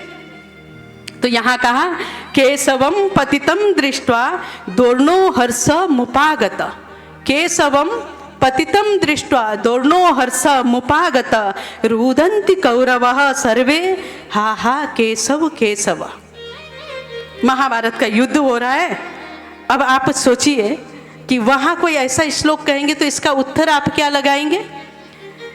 केशव यानी भगवान कृष्ण पतित हो गए, युद्ध भूमि में गिर गए, दोनों हर्ष मुपागत, द्रोणाचार्य को हर्षित हो रहा है। भगवान कृष्ण गिरे और द्रोणाचार्य को हर्षित हो रहा है। रुरंती कौरव सर्वे, कौरव लोग रो रहे हैं, हा हा केशव केशव। अब फिर गणेश जी चक्कर में पड़ गए। फिर इन्होंने ध्यान लगाया, केशवम यानी के यानी नदी, जल कहो या रक्त की नदी कहो आप, उस रक्त की नदी में सब यानी मृतक जो लाश थे, मनुष्य थे, वीरगण थे, वे बह रहे हैं। दोनों हर्षित मुपागत, द्रोणाचार्य हर्षित नहीं हो रहे, दोर्ण यानी कौआ हर्षित हो रहे। कौवे का तो भोजन मिल गया उस नदी में बहते हुए लाश को देख के। रुदंती कौरव सर्वे, सारे कौरव लोग रो रहे। नहीं नहीं, यहाँ ये कौरव क्या है, गीदड़ सियार कहते हैं ना, उसको भी कहा गया।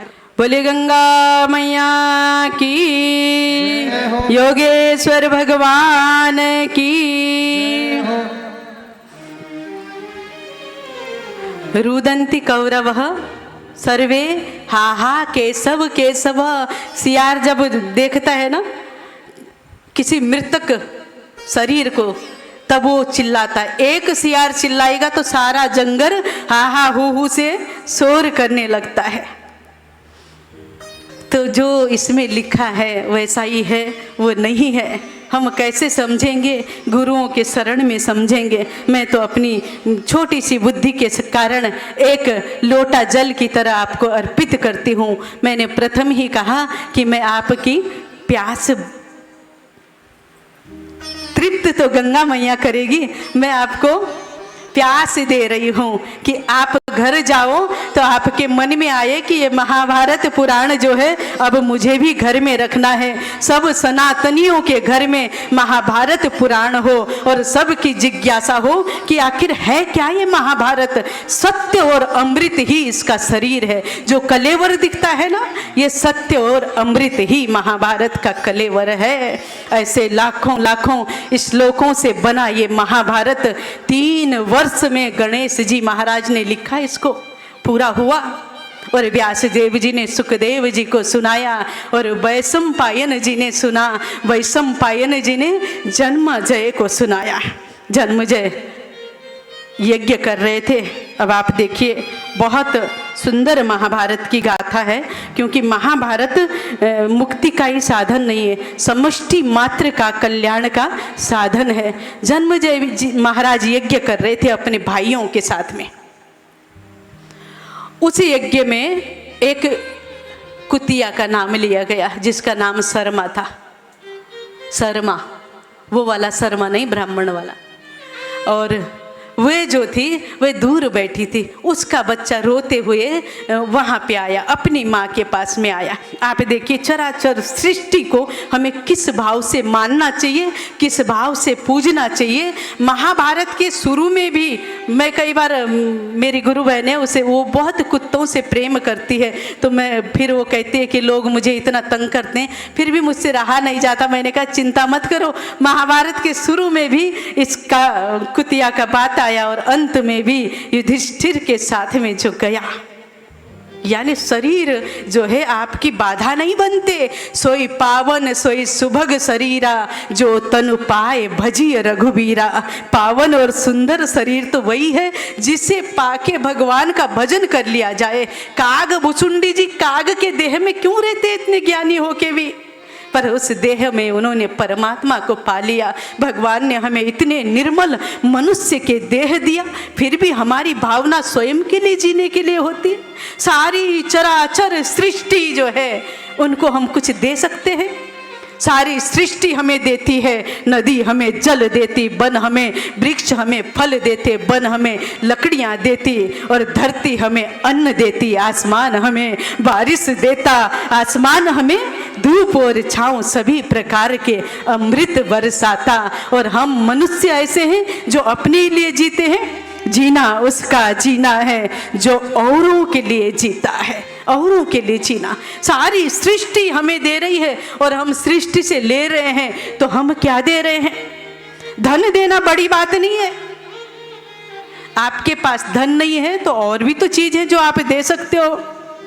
प्रेम है, करुणा है, प्रमुदिता है, आपके पास में वात्सल्य है, सौहार्द का भाव है। आपके पास क्या नहीं है देने के लिए? धरती उस गंगा के किनारे भिखारी बैठा, लोग एक एक सिक्के डाले देते हैं।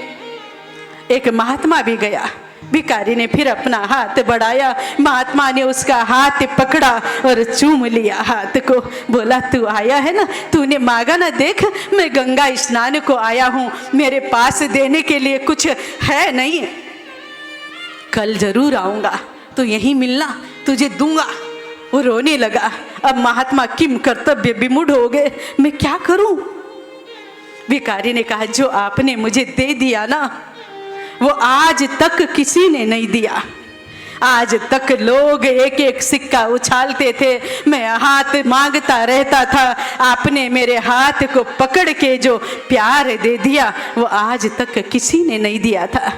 रामचरित मानस की गाथा में जब हम जाते हैं ना, वहाँ पे जब केवट से भगवान कहते हैं, केवट उतराई ले ले, उतराई ले ले, केवट नहीं लेता। और लास्ट में वो केवट क्या कहता है, नाथ आज मैं काह न पावा, क्या नहीं पाया? मिटे दारिद दोष दुख दावा, बहुत काल लगी कीन मजूरी, आज दीन विधि बनी भली भूरी, अब कछु न चाहिए नाथ मोरे, दीन दयाल प्रभु अनुग्रह तोरे। भगवान ने कुछ दिया था क्या? एक अंगूठी दे रहे थे, वो भी नहीं ले रहा था। कहते आज क्या नहीं पाया मैंने, सब दुख दरिद्र मिट गए, क्या पा लिया था और क्या दे दिया था? बस आपका प्रेम, आपका भाव, एक छोटी सी वस्तु भी आप देते हैं ना, देने वाला बड़ा या लेने वाला बड़ा? बताइए। लेने वाला बड़ा है, लेने वाले ने लिया इसलिए आप दानी बन गए, दाता बन गए। आपने एक मुट्ठी बीज धरती में डाले और धरती ने बहुत गुना करके दे दिया। दिया कि नहीं? 10 किलो बीज डालो तो बोरा भर के निकले, तो कौन बड़ा? लेने वाला बड़ा। आपने इतना भी दान किया, वो दान जो है 100 गुना हो के आपको मिलता है। आप देखते तो नहीं हो, लेकिन जब आप इस धरा को छोड़ के उस पुण्यमयी धरा में जाते हो, तब आपको पता चलता है कि मेरा दिया हुआ कण जो था यहाँ मेरे स्वागत के लिए बैठा है। इसलिए संसार से हम बहुत कुछ लेते हैं, इस धरती से, इन पंच महाभूतों से बहुत कुछ लेते हैं, और देना भी तो सीखें। क्या देते हैं हम? गंगा किनारे जाते हैं, स्नान करते हैं, कपड़ा ही छोड़ आते हैं, पूजा करते हैं, वहीं कूड़ा छोड़ आते हैं। गंगा के घाट में इतनी गंदगी। एक बात बता दूं, आप सभी लोग इतने जन यहाँ कथा सुन रहे हैं, आप लोग तो परम भागवत हैं, इसीलिए इस स्थान पे बैठे हैं। फिर भी मैं बताती हूँ कि गंगा के घाट में जाओगे ना आप लोग, स्नान करना, स्नान करके जो कपड़ा होता है ना, उस कपड़े को उसमें नहीं निचोड़ना, क्योंकि वो आपके पुण्यों का क्षरण कर देगा। आपके कपड़े का पानी जाने कितने महादेव, जाने कितने मंदिरों में चढ़ता है। इसलिए स्नान करना आपका स्वत्व है। माँ के गोद में जाना, आलिंगन करके निकल जाना, प्रणाम करना, आ जाना। उसमें कुल्ला मत करना, उसमें साबुन मत लगाना, उसमें अपने फटे टूटे कपड़े या कुछ भी छोड़ना नहीं है। और बहुत सारे युवा भाई बहन क्या करते हैं, गंगा जी के किनारे में बैठते हैं और अपने पैर डुबो के इधर उधर की चर्चा करते रहते हैं। पाप कमाने आए हो या पुण्य कमाने आए हो? जब आप पुत्र बन के उसकी गोद में आलिंगन को पाके नमन करके वापस आ जाते हो, तो आप पुण्य के भागी बन जाते हो। और जब आप वहाँ रंग रलिया करने के उद्देश्य से बैठते हो, मनोरंजन के उद्देश्य से बैठते हो, तो आप पाप के भागी बन जाते हो। इसलिए तीर्थ में किया हुआ छोटा सा पुण्य भी बड़ा हो जाता है और छोटा सा पाप भी बड़ा हो जाता है। इसलिए आप लोग इन दिनों यहाँ हैं तो सतर्क रहना, उत्तराखंड में जो पहाड़ों के लोग हैं ना, गंगा में जाते हैं तो बहुत दूर अपने चरण पादुका उतारते हैं, गंगा के पास में नहीं ले जाते। गंगा को कभी अपवित्र दृष्टि से नहीं देखते। गंगा का जल अगर अंजलि में ले लिया और ऊपर से कोई शमशान का लाश बहता हुआ आ रहा है, उसे थूक दे या फेंक दे, नहीं। पहाड़ों के लोगों में इतनी पवित्रता है कि उस जल को हमने अंजलि में उठाया तो ये अमृत हो गया। अब इसमें मृत शरीर पड़ा है तो इसका मुझे कोई भी घिन नहीं, वो उस जल को पी लेते हैं। इसलिए गंगा में थूकना भी पाप का भागी बनाता है। इसलिए आप इस पवित्र नगरी में विराजमान हैं तो इस चीज का बहुत ध्यान देना। तो गंगा के तटों को पवित्र रखना, स्नान करना, मन को शुद्ध रखना, मन में कलेश नहीं रखना, जो भी बन पड़े आप दान देना, क्योंकि तीर्थों में दान का बहुत बड़ा महत्व है। आप एक सिक्का भी दो ना, ऐसे उछाल के मत दो, आप उसके हाथ में रख के हाथ जोड़ लो। आपके पास उतना ही था इसलिए आपने उतना ही दिया, तो आप बहुत देने के भागी बन जाते हो। और लाखों दो और आप सोचो कि चल चल भिखारी है, आप अपने पुण्य को क्षरण कर लेते हैं। इसलिए गंगा के द्वार में पवित्र होके, मैं यहाँ पे आपको सुना रही थी कि यहाँ जो है ना सारी सृष्टि देती है, हम ही मनुष्य लेते हैं, इसलिए देना भी सीखें। यहाँ जन्म जय के यज्ञ में जो वो शर्मा नाम की कुतिया थी, वह दूर बैठी थी। उसका बच्चा रोता हुआ आता है, रोता हुआ आया और अपनी माँ से कहा, माँ इस राजा ने मुझे मारा है, इसके भाइयों ने मुझे मारा है। उसकी माँ ने पूछा, देखिए ये भी यहाँ पे संशय मत करना, सतयुग में पशु पक्षी बोलते थे, मनुष्य भी उड़ के दूसरे जगह जा सकता था, क्योंकि चोर में भी सत्य होता था। कलयुग में वो सत्य गायब हो गया, इसलिए कलयुग में पशु पक्षी बोलते नहीं, मनुष्य उड़ नहीं सकता, बहुत सारे चीजों में रोक लगा दी है। तो उस हिसाब से आप सोचना कि वो युग जो था द्वापर का युग था। और यहाँ जो है वह कहता है कि माँ वो राजा के भाइयों ने मुझे मारा। उसकी माँ ने कहा, पुत्र तूने कोई उसका अनिष्ट किया, तूने उसकी हबी की तरफ देखा या कोई प्रसाद को जूठा कर दिया? वो शर्मा नाम की जो देवताओं की कुतिया है, उसका बालक कहता है, माँ मैंने उनके हबी को नहीं देखा, उनके प्रसाद को जूठन नहीं किया, मैंने किसी का अनिष्ट किया नहीं माँ, मैं दूर बैठा था फिर भी मारा। अब ये जो थी ना कुतिया, ये जाके जन्मजय के पास में कहा कि आपने मेरे पुत्र को मारा है।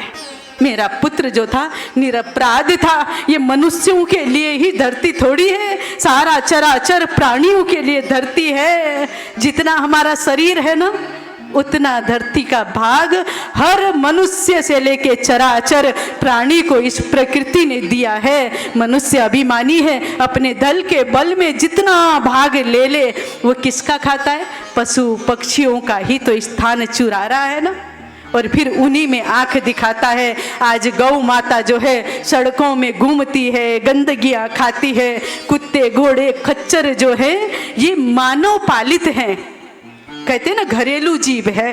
बाकी जो जंगल में पशु है वो आपकी अपेक्षा नहीं रखते, पर जो घरेलू जीव है मानव पालित हैं वह आपकी अपेक्षा रखते हैं। अगर आप उनका संरक्षण नहीं करते तो आप भी पाप के भागी बनते हैं। यहाँ तो द्वापर का युग था, उस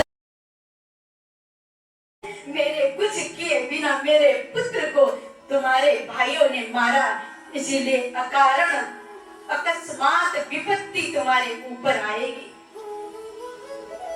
अब देखिए पशु हमें मूक है, वे बोलते नहीं है, प्रस्तावित करते हैं।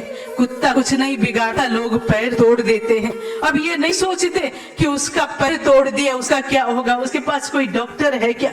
गौ माता को मार देते हैं, चलने फिर वो आपको मारते, सांप देखे भी तुरंत मार देते हैं। नहीं मारते, उसे अपने रास्ते जाने दिए। अगर हम उसका राह रोकेंगे, हम उसका अनिष्ट करेंगे तो वो हमें डसेगा, नहीं तो वो भी नहीं डसता। कि सृष्टि में ये समझ लीजिए कि कोई भी प्राणी व्यर्थ नहीं बना है। रसोई में आप बर्तन रखते हो, अलमारी में वस्त्र रखते हो, जो बेकार होता है निकाल के फेंकते हो कि नहीं? फेंक देते हो ना। सृष्टि भी ऐसी है, बेकार कुछ भी नहीं है। क्योंकि जो हमारा उपयोग का नहीं है वो दूसरे किसी का उपयोग का है, जो हमारे लिए बुरा है वो दूसरे किसी के लिए अच्छा है। बस अपने विवेक को इतना दृढ़ रखना कि आप भ्रमित न हो। अरे सृष्टि जो है किसी न किसी काम में लगी है। शर्मा ने श्राप दिया और यहाँ जन्मजय जो थे इन्होंने अपना यज्ञ पूरा किया और यज्ञ पूरा करके एक दिन राजा मन में क्षोभ था। किसी भी मूढ़ प्राणियों का श्राप लगे तो मन में क्षोभ तो होता है। कहते हैं ना, ताप कब होता है? जब आप पाप करते हैं तो ताप होता है ना। कोई नहीं जानता, आपने अकेले में कर लिया और आपका मन जल रहा है, क्योंकि कोई नहीं जानता, आपका मन जानता है, इसलिए ताप होता है। तो पाप कब होता है? जब हमें लोभ होता है। तो इस लोभ का भी त्याग करना, और पाप तो करना ही नहीं। लालच के लिए किसी वस्तु को मैं प्राप्त कर लूं, उसके लोभ में हम पाप कर बैठते हैं और पाप ही ताप देता है। और भगवान का नाम है तापत्रय विनाशाय श्री कृष्णाय वयम नमः। भगवान इस प्रकार के तापों का नाश करते हैं, दैहिक दैविक भौतिक तापों का नाश करने वाले हैं। जब कभी गलती से जान मत करना, गलती से अचानक हो जाए तो प्रभु की शरण हो जा। मैं ये नहीं कहती कि आपके पाप मिटेंगे। सर भगवान कृष्ण की, महाभारत की, गंगा मैया की। ये नहीं कहती कि आप पाप करो और पुण्य कर लो और आपको फल मिलेगा। पाप करते हो उसका भी आपको दंड भोगना पड़ेगा, और पुण्य करते हो तो उसका भी आपको फल मिलेगा। इसलिए सजग रहे। एक दिन जो थे जन्मजय जो थे ये वन में गए। जो हिंसक पशु जो था वो राजा का स्वत होता था। हिंसक पशु जंगल के वन्य जीवों को भी आक्रमण करता था। वन्य जंगल में जो है अराजकता फैलाता था, इसलिए राजा जो था उन हिंसक पशुओं का नाश करता था। शिकार खेलना राजाओं का शौक था। जंगल में गए, जंगल में एक कुटिया दिखी और वहाँ श्रुत सर्वा का जो आश्रम था वहां गए। ऋषि तपस्वी थे, राजा चरणों में गिर गए। मुझसे अपराध हो गया है ऋषिवर, मुझे एक मूक प्राणी ने श्राप दे दिया है, मुझसे अपराध तो हुआ है। श्रुत सर्वा ने कहा, मेरा पुत्र है ये सोम सर्वा, सर्पिणी के गर्भ से हुआ है, मेरे तेज से सर्पिणी से इसका जन्म हुआ है। बड़ा तपस्वी है ये, आप इसको ले जाओ। मैं इतना वचन देता हूँ कि आपके ऊपर आए हुए कोई भी संकट है उन सब का समन करने में सामर्थ्यवान है। मात्र भगवान शंकर के कृत्या का ये नाश नहीं कर सकता, बाकी सारे चीज आपके ऊपर आए संकटों का ये हरण कर सकता है। बस बात इतनी है कि जो ये कहे चुपचाप मान जाना, कोई तर्क वितर्क नहीं करना। जन्मजय उन्हें लेके अपने राजधानी हस्तिनापुर में आए और उन्हें अपने भाइयों से कहा कि देखिए ये हमारे जजमान हैं, इसलिए कहते हैं गुरु बनाना, वन में गुरु बनाना, यानी कहीं भी आप शीश उठा के चलते हो, एक स्थान हो जहाँ आप मस्तक झुका दो। जब आप सोचो साधारण जनों को नहीं बनाओ, जब आपको लगे कि मेरे गुरु बनने लायक हैं, मैं इनके चरणों में अपने जीवन को धन्य कर सकता हूँ, तो मस्तक ऐसे टेको कि फिर उठे ना। फिर अश्रद्धा का कोई वहां पे काम नहीं है, फिर आपको श्रद्धा ही करनी है। पहले ही सोच लो, अगर आपके सोच में सब बेकार लगते हैं, पहले मैंने कहा बेकार तो कोई नहीं है, फिर भी कृष्ण बंदे जगत गुरु, भगवान कृष्ण के शरण हो जाओ। त्रिभुवन गुरु वेद खाना, आन जीव पामर अजाना। त्रिभुवन के गुरु जो हैं वह तो भगवान शंकर हैं, उनकी शरण हो जाओ। गुरु बनाना जो है बहुत जरूरी है, किसी को भी गुरु बनाओ, संत को बनाओ।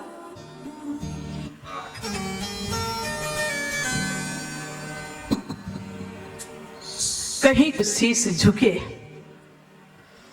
आप अपने घर की बातें इधर ते हो उधर करते हो, लोग सुनते हैं ना। उपहास करते हैं। आपके घर के अंदर की बातें लोग जानते हैं, अरे फलाने की जिंदगी में क्या चल रहा। पहले तो निंदा चुगली शिकायत से जानते थे, अभी फेसबुक, इंस्टाग्राम, ट्विटर आदि से जाने जाते हैं कि आपके घर में क्या हो रहा है। कुछ तो निजी रखो अपनी बातों को, सब कुछ जान जाते हैं लोग। आप वहां अपने दुख को हो या सुख को हो उस स्थान पे कहो जहां समाधान हो जाए।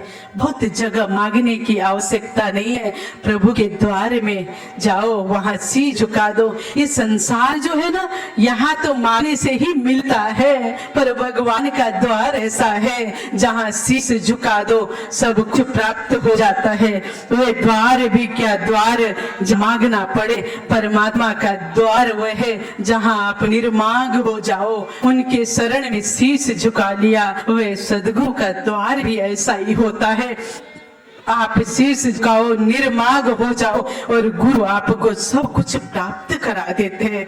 यहाँ सुत सर्वा ने अपने पुत्र सोम सर्वा को भेजा और जन्मजय ने अपने पियों से कहा इनकी आज्ञा का पालन करना है, कोई भी आनाकानी करना नहीं। स्वयं गए तक्षशिला का युद्ध लड़ने के लिए, बहुत भारी युद्ध था। तक्षशिला विजयी हुए हैं जन्मजय, और यहाँ गुरु के महत्व को बताने के लिए महाभारत में एक कथा आती है। अयोध्या में के ऋषि थे, उनके 3 शिष्य थे, अरुणी, उपमन्यु और वेद।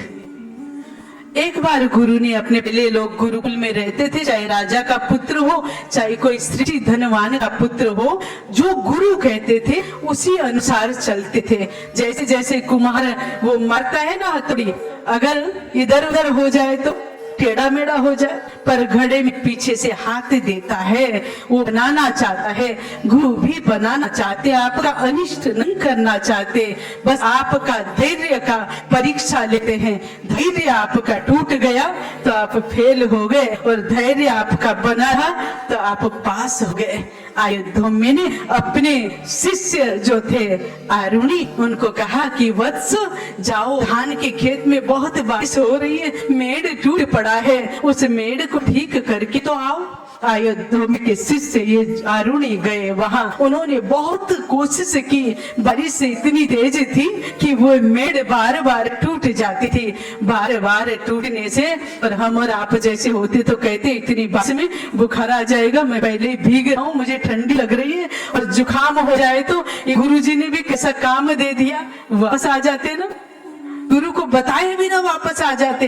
कि नहीं, ये शिष्य कैसे, इन्होंने सोचा कि मेरे थोड़ा थोड़ा खोदने से जो है ये मिट्टी जो रुकेगी नहीं, तो इन्होंने स्वयं को उस मेड़ में लगा दिया। सारा समय बीत गया, रात्रि हुई। अयोध्या मैंने अपने अन्य शिष्यों से पूछा, कहा कि कहाँ है, ढूंढा, वेद को ढूंढा, कहीं अरुणी कहीं मिलते नहीं है, और उस खेत में जाके आवाज लगाया। गुरु ने पुकारा, वत्स अरुणी तुम कहाँ हो। गुरु का आवाज सुना, गुरु की बाणी सुनी, उस मेड़ से जैसे ही उठे, उस पानी का जो बहाव था वह बह चला। गुरुदेव मैं यहाँ हूँ। बस तुम क्या करते हो। गुरुदेव वो माटी रुकी नहीं मेरे रोक से, मैंने मेड़ में खुद को लगा दिया। गुरु के नेत्र सजल हो गए। गुरु ने कहा कि वत्स तुमने मेरी आज्ञा का पालन करने के लिए स्वयं को लगा दिया, देखा नहीं, तुम शीघ्रता से उठो, इस धरती इस मेड़ का वेदन करके उठो, इसलिए तुम्हारा नाम जो है उद्धारक होगा। अरुणी का नाम एक नाम उद्धालक भी है। उन्होंने कहा, वत्स तुमने मेरी आज्ञा का पालन किया है, वेद शास्त्र जितने भी हैं तुम्हें स्वतः ही आ जाए। देखिए गुरु कृपा जब होती है ना, बिना पढ़े भी सब कुछ प्राप्त हो जाता है, और गुरु कृपा न हो तो पढ़ा हुआ भी सब खत्म हो जाता है। बोले श्याम सुंदर भगवान की। अरुणी को वरदान दिया, और यहाँ पे उपमन्यु भी इनके शिष्य थे। और ये गुरु कैसे परीक्षा लेते हैं। उपमन्यु यहाँ पढ़ने आए थे, गाय चरा भेज दिया। गौ चराओ, जंगल में जाओ, गौ चरा के आते हैं। गुरु ने पूछा, उपमन्यु तुम हष्ट पुष्ट दिखते हो। बात है कि जो गुरुकुल में रहते थे ना ब्रह्मचारी, वे पहली भिक्षा लाते थे। और अपने गुरु के, आज भी गुरुकुलों में इतना नियम नहीं है, पहले के गुरुकुल में ज्यादा नियम होता था कि भिक्षा का अन्न जो लाते थे मांग के अपने गुरु के चरणों में अर्पित कर देते थे। और गुरु दे तो नहीं तो तपस्या उस दिन की। और यहाँ उपमन्यु को कहा कि आप हष्ट पुष्ट कैसे दिखते हो। कहा, गुरुदेव पहली भिक्षा आपको देता हूँ, दोबारा भिक्षा मांग के लाता हूँ, वो मैं खा लेता हूँ और प्रेम से गैया चराता हूँ। गुरु ने कहा कि देखो उपमन्यु, ब्रह्मचारी को दोबारा भिक्षा नहीं मांगनी चाहिए। आज से भिक्षा, दूसरी भिक्षा रुक गई।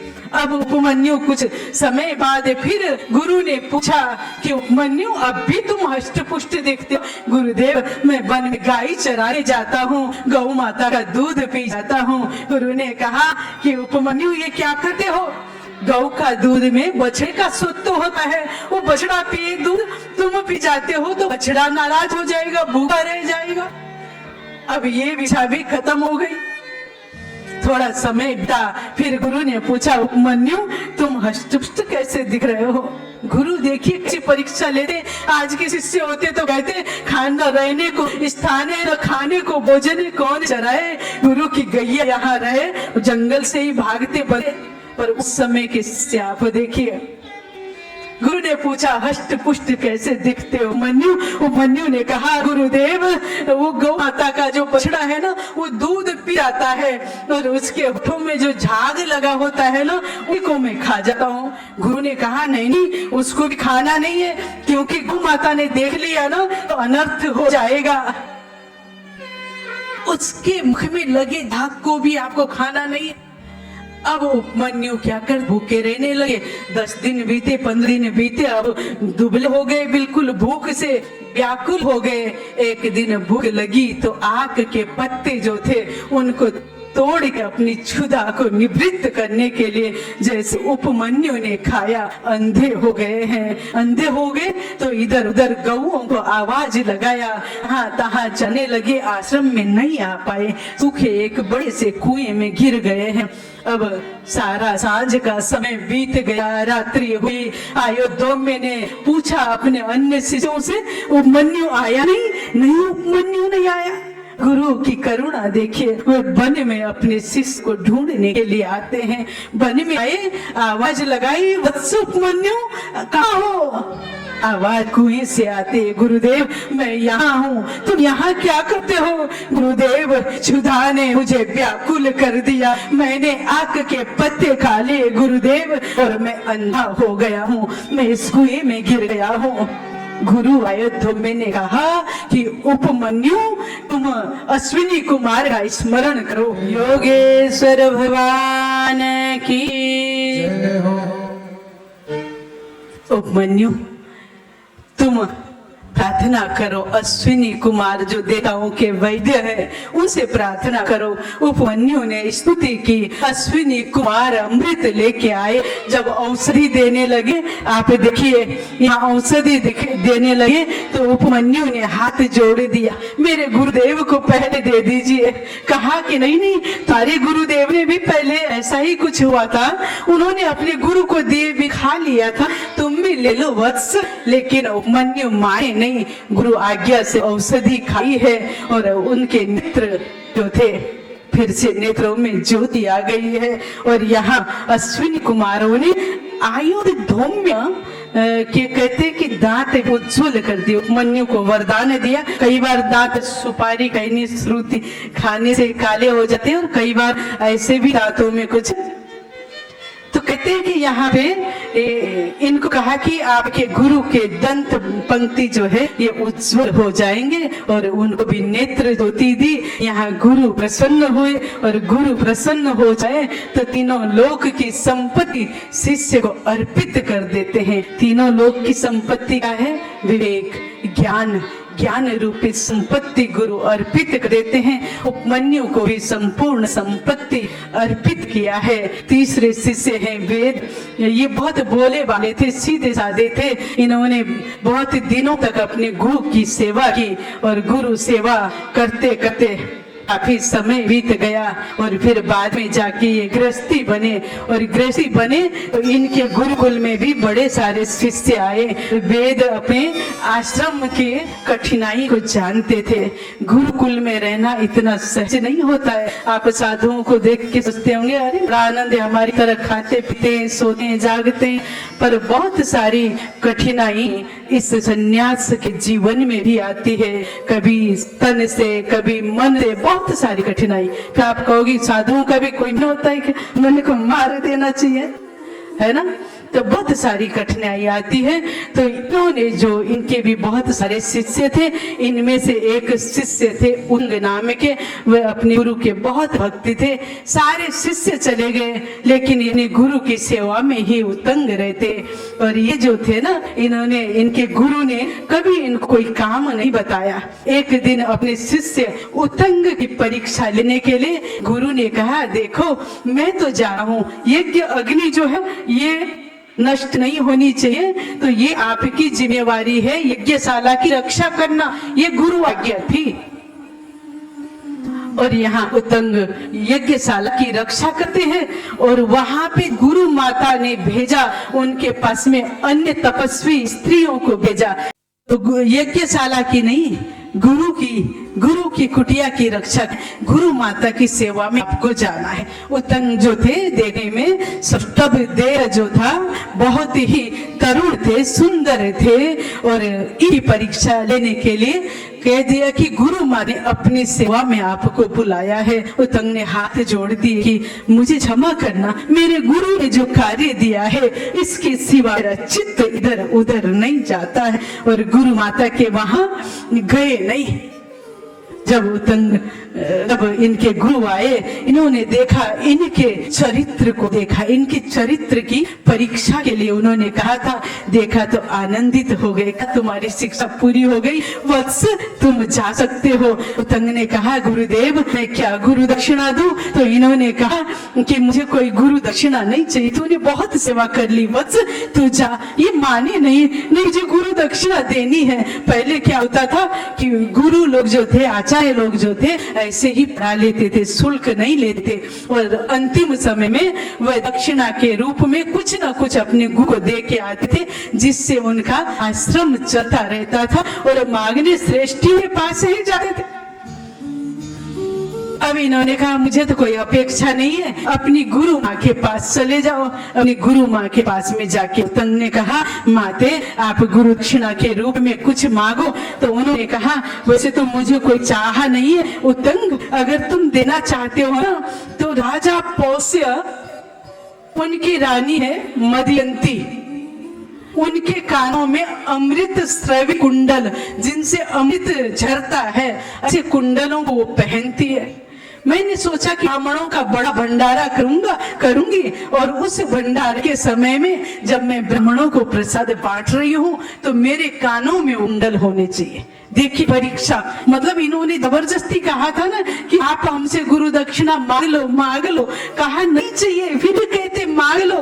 तो इतनी बड़ी परीक्षा ले ली और राजा पहुंचे, वहां पहुंचे हैं। उतंग जो थे वहां पहुंचे तो रास्ते में एक बड़ा भारी बैल और बड़ा रूप धारण करके एक विकराल पुरुष खड़ा है। उतंग को देख के कहा कि कहाँ जाते हो? आगे आपको जाना है तो इस नदी के गौमूत्र को और गोबर को खाओ। अब कोई ऐसा कह दे चलते चलते कि नदी के गोबर और गौमूत्र को खा लो तो बनेगा नहीं ना।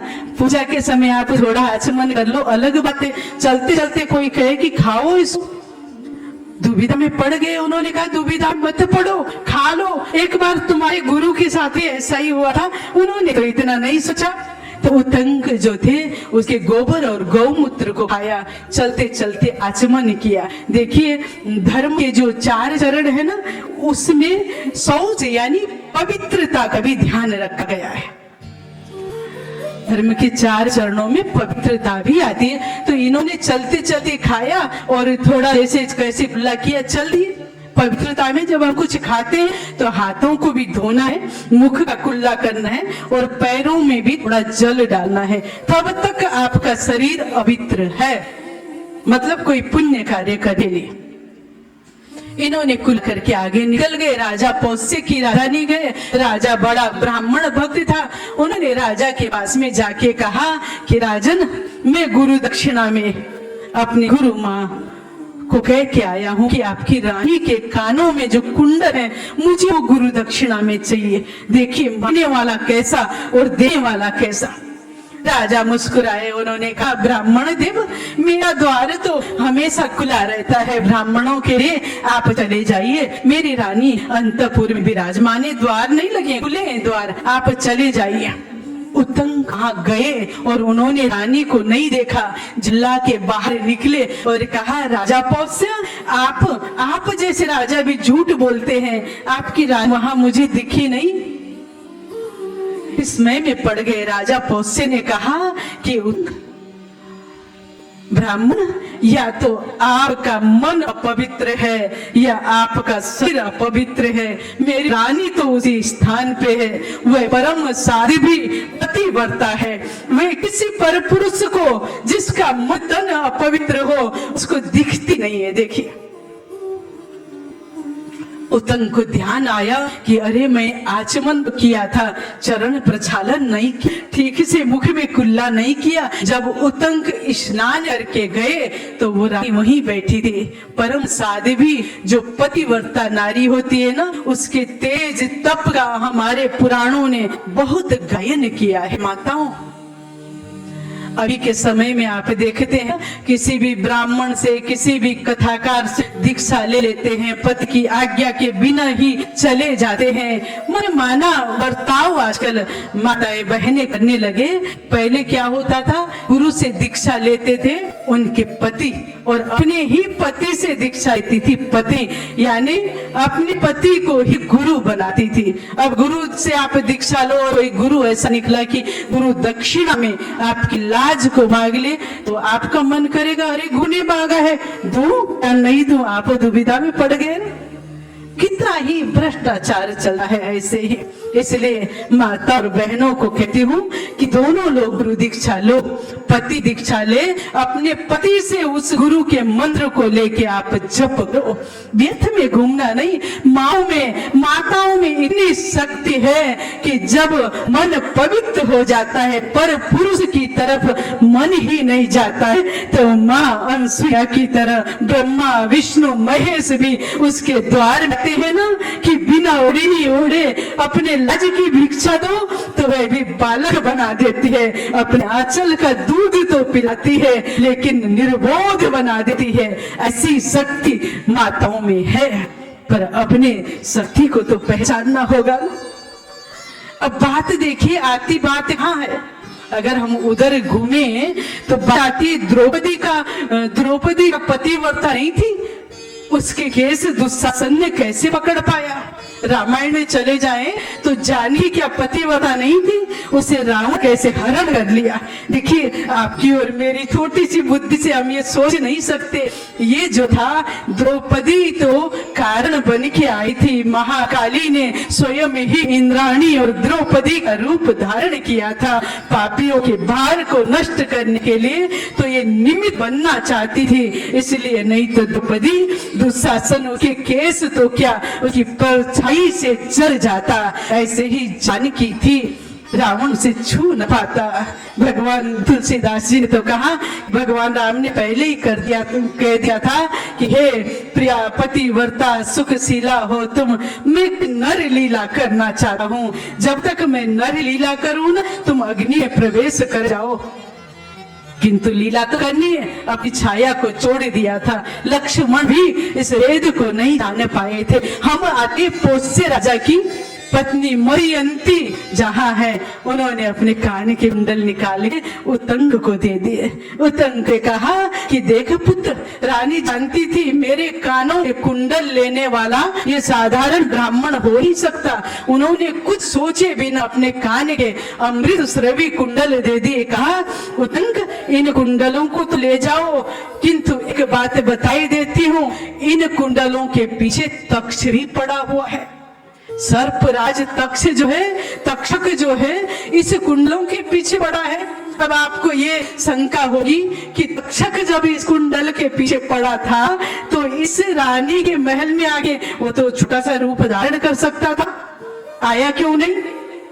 बात यही है कि रानी इतनी पवित्र थी कि उसको पवित्र आत्मा ही देख सकते थे, नहीं तो तक्षक कब का कुंडल लेके राजमहल उड़ जाता। पुत्र इस कुंडल की प्रतीक्षा में तक्ष भी है, लालसा करता है कुंडल की। ध्यान रखना, अब देखिए सूक्ष्म हमारे अंदर में दान का, भक्ति का, ज्ञान का भी अभिमान हो जाता है। वो अभिमान कैसा? सूक्ष्म अभिमान हो जाता है। अब ये उतंग सोच रहे हैं कि मैं भी इतना गया गुजरा तो नहीं हूँ, मैं भी कुछ श्रेष्ठ हूँ, मैं इन कुंडलों को तो रख सकता हूँ आराम से।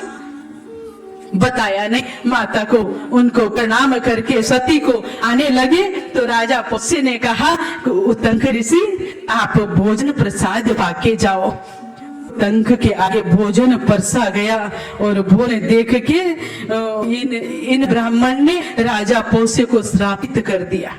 अब कहानी मोड़ लेती है कि राजा पुष्य को श्रापित कर दिया। हे राजन, तुमने मुझे दूषित भोजन परसा है। दूषित है, एक तो भोजन ठंडा है और भोजन में केश तंतु पड़े हुए हैं। भोजन ठंडा, भोजन में केश तंतु है, वो भोजन आप अतिथि को खाने को देते हो। श्रापित कर दिया, राजन तू अंधा हो। देखिए श्राप भी। और राजा ने कहा मेरा तो कोई दोष नहीं था, मैंने तो भोजन के लिए आपको कहा था, आप पुत्रहीन हो जाओ। देखिए कितने शुभ कार्य के लिए निकले हैं, थोड़ी सी बात में क्रोध भी व्यक्ति को कहाँ ले जाए। उतंग तुरंत संभले। उतंग ने कहा, राजन मैं पवित्र हूँ और मेरी वाणी कभी भी असत्य भाषण नहीं करती, इसीलिए आपका श्राप मुझे लगेगा नहीं। पर मेरा श्राप भी आपको ज्यादा देर तक नहीं लगेगा, आपकी नेत्र ज्योति फिर आ जाएगी। उतंक जी वहां से चले हैं, आगे चले चलते चलते, क्योंकि 4 दिन में गुरु माता के पास में पहुंचा था, चलना इनका तेज हुआ। रास्ते में जो था प्यास लगी, इन्होंने उन कुंडलों को लपेट के एक जगह में रख दिया और सरोवर में जाके जब जल करने लगे तभी तक्षक जो था इसने ऐसा छम वेश बनाया था, कभी ब्राह्मण जैसा दिखता था, कभी लुटेरा चोर जैसा दिखता था, कभी छुप जाता था, कभी दिखता था। ये उतंक का पीछा राजमहल से ही कर रहा था और इसने मौका मिल गया, पानी पीने गए और तक्षक ने कुंडल चुरा लिया। बोली गंगा मैया की। कुंडल चुराया, उतंक आए, इन्होंने देखा वही कुंडल दिखते नहीं। अब गुरु माता के कुंडल कैसे ले जाऊंगा, मैं ये दक्षिणा कैसे पूर्ण करूंगा। व्याकुल हो गए उतंक और तभी वहां इंद्र प्रकट हो गए। इंद्र ने कहा कि तक्षक कुंडल चुरा के रसातल में, पाताल में चला गया है। देखो ये घोड़ा जो है ना, ये आपकी सहायता करेगा। और वो घोड़े के रूप में अग्निदेव वहां आए थे। उन्होंने कहा कि इसके अपान मार्ग से फूंक मारो और वो तक्षक को ढूंढ डालो। देखिए शर्त भी कैसे कैसे हम और आपकी वाणी से, हम अपनी समझ से सोच नहीं सकते ये बातें को, पर इस उतंक ने ऐसा ही किया।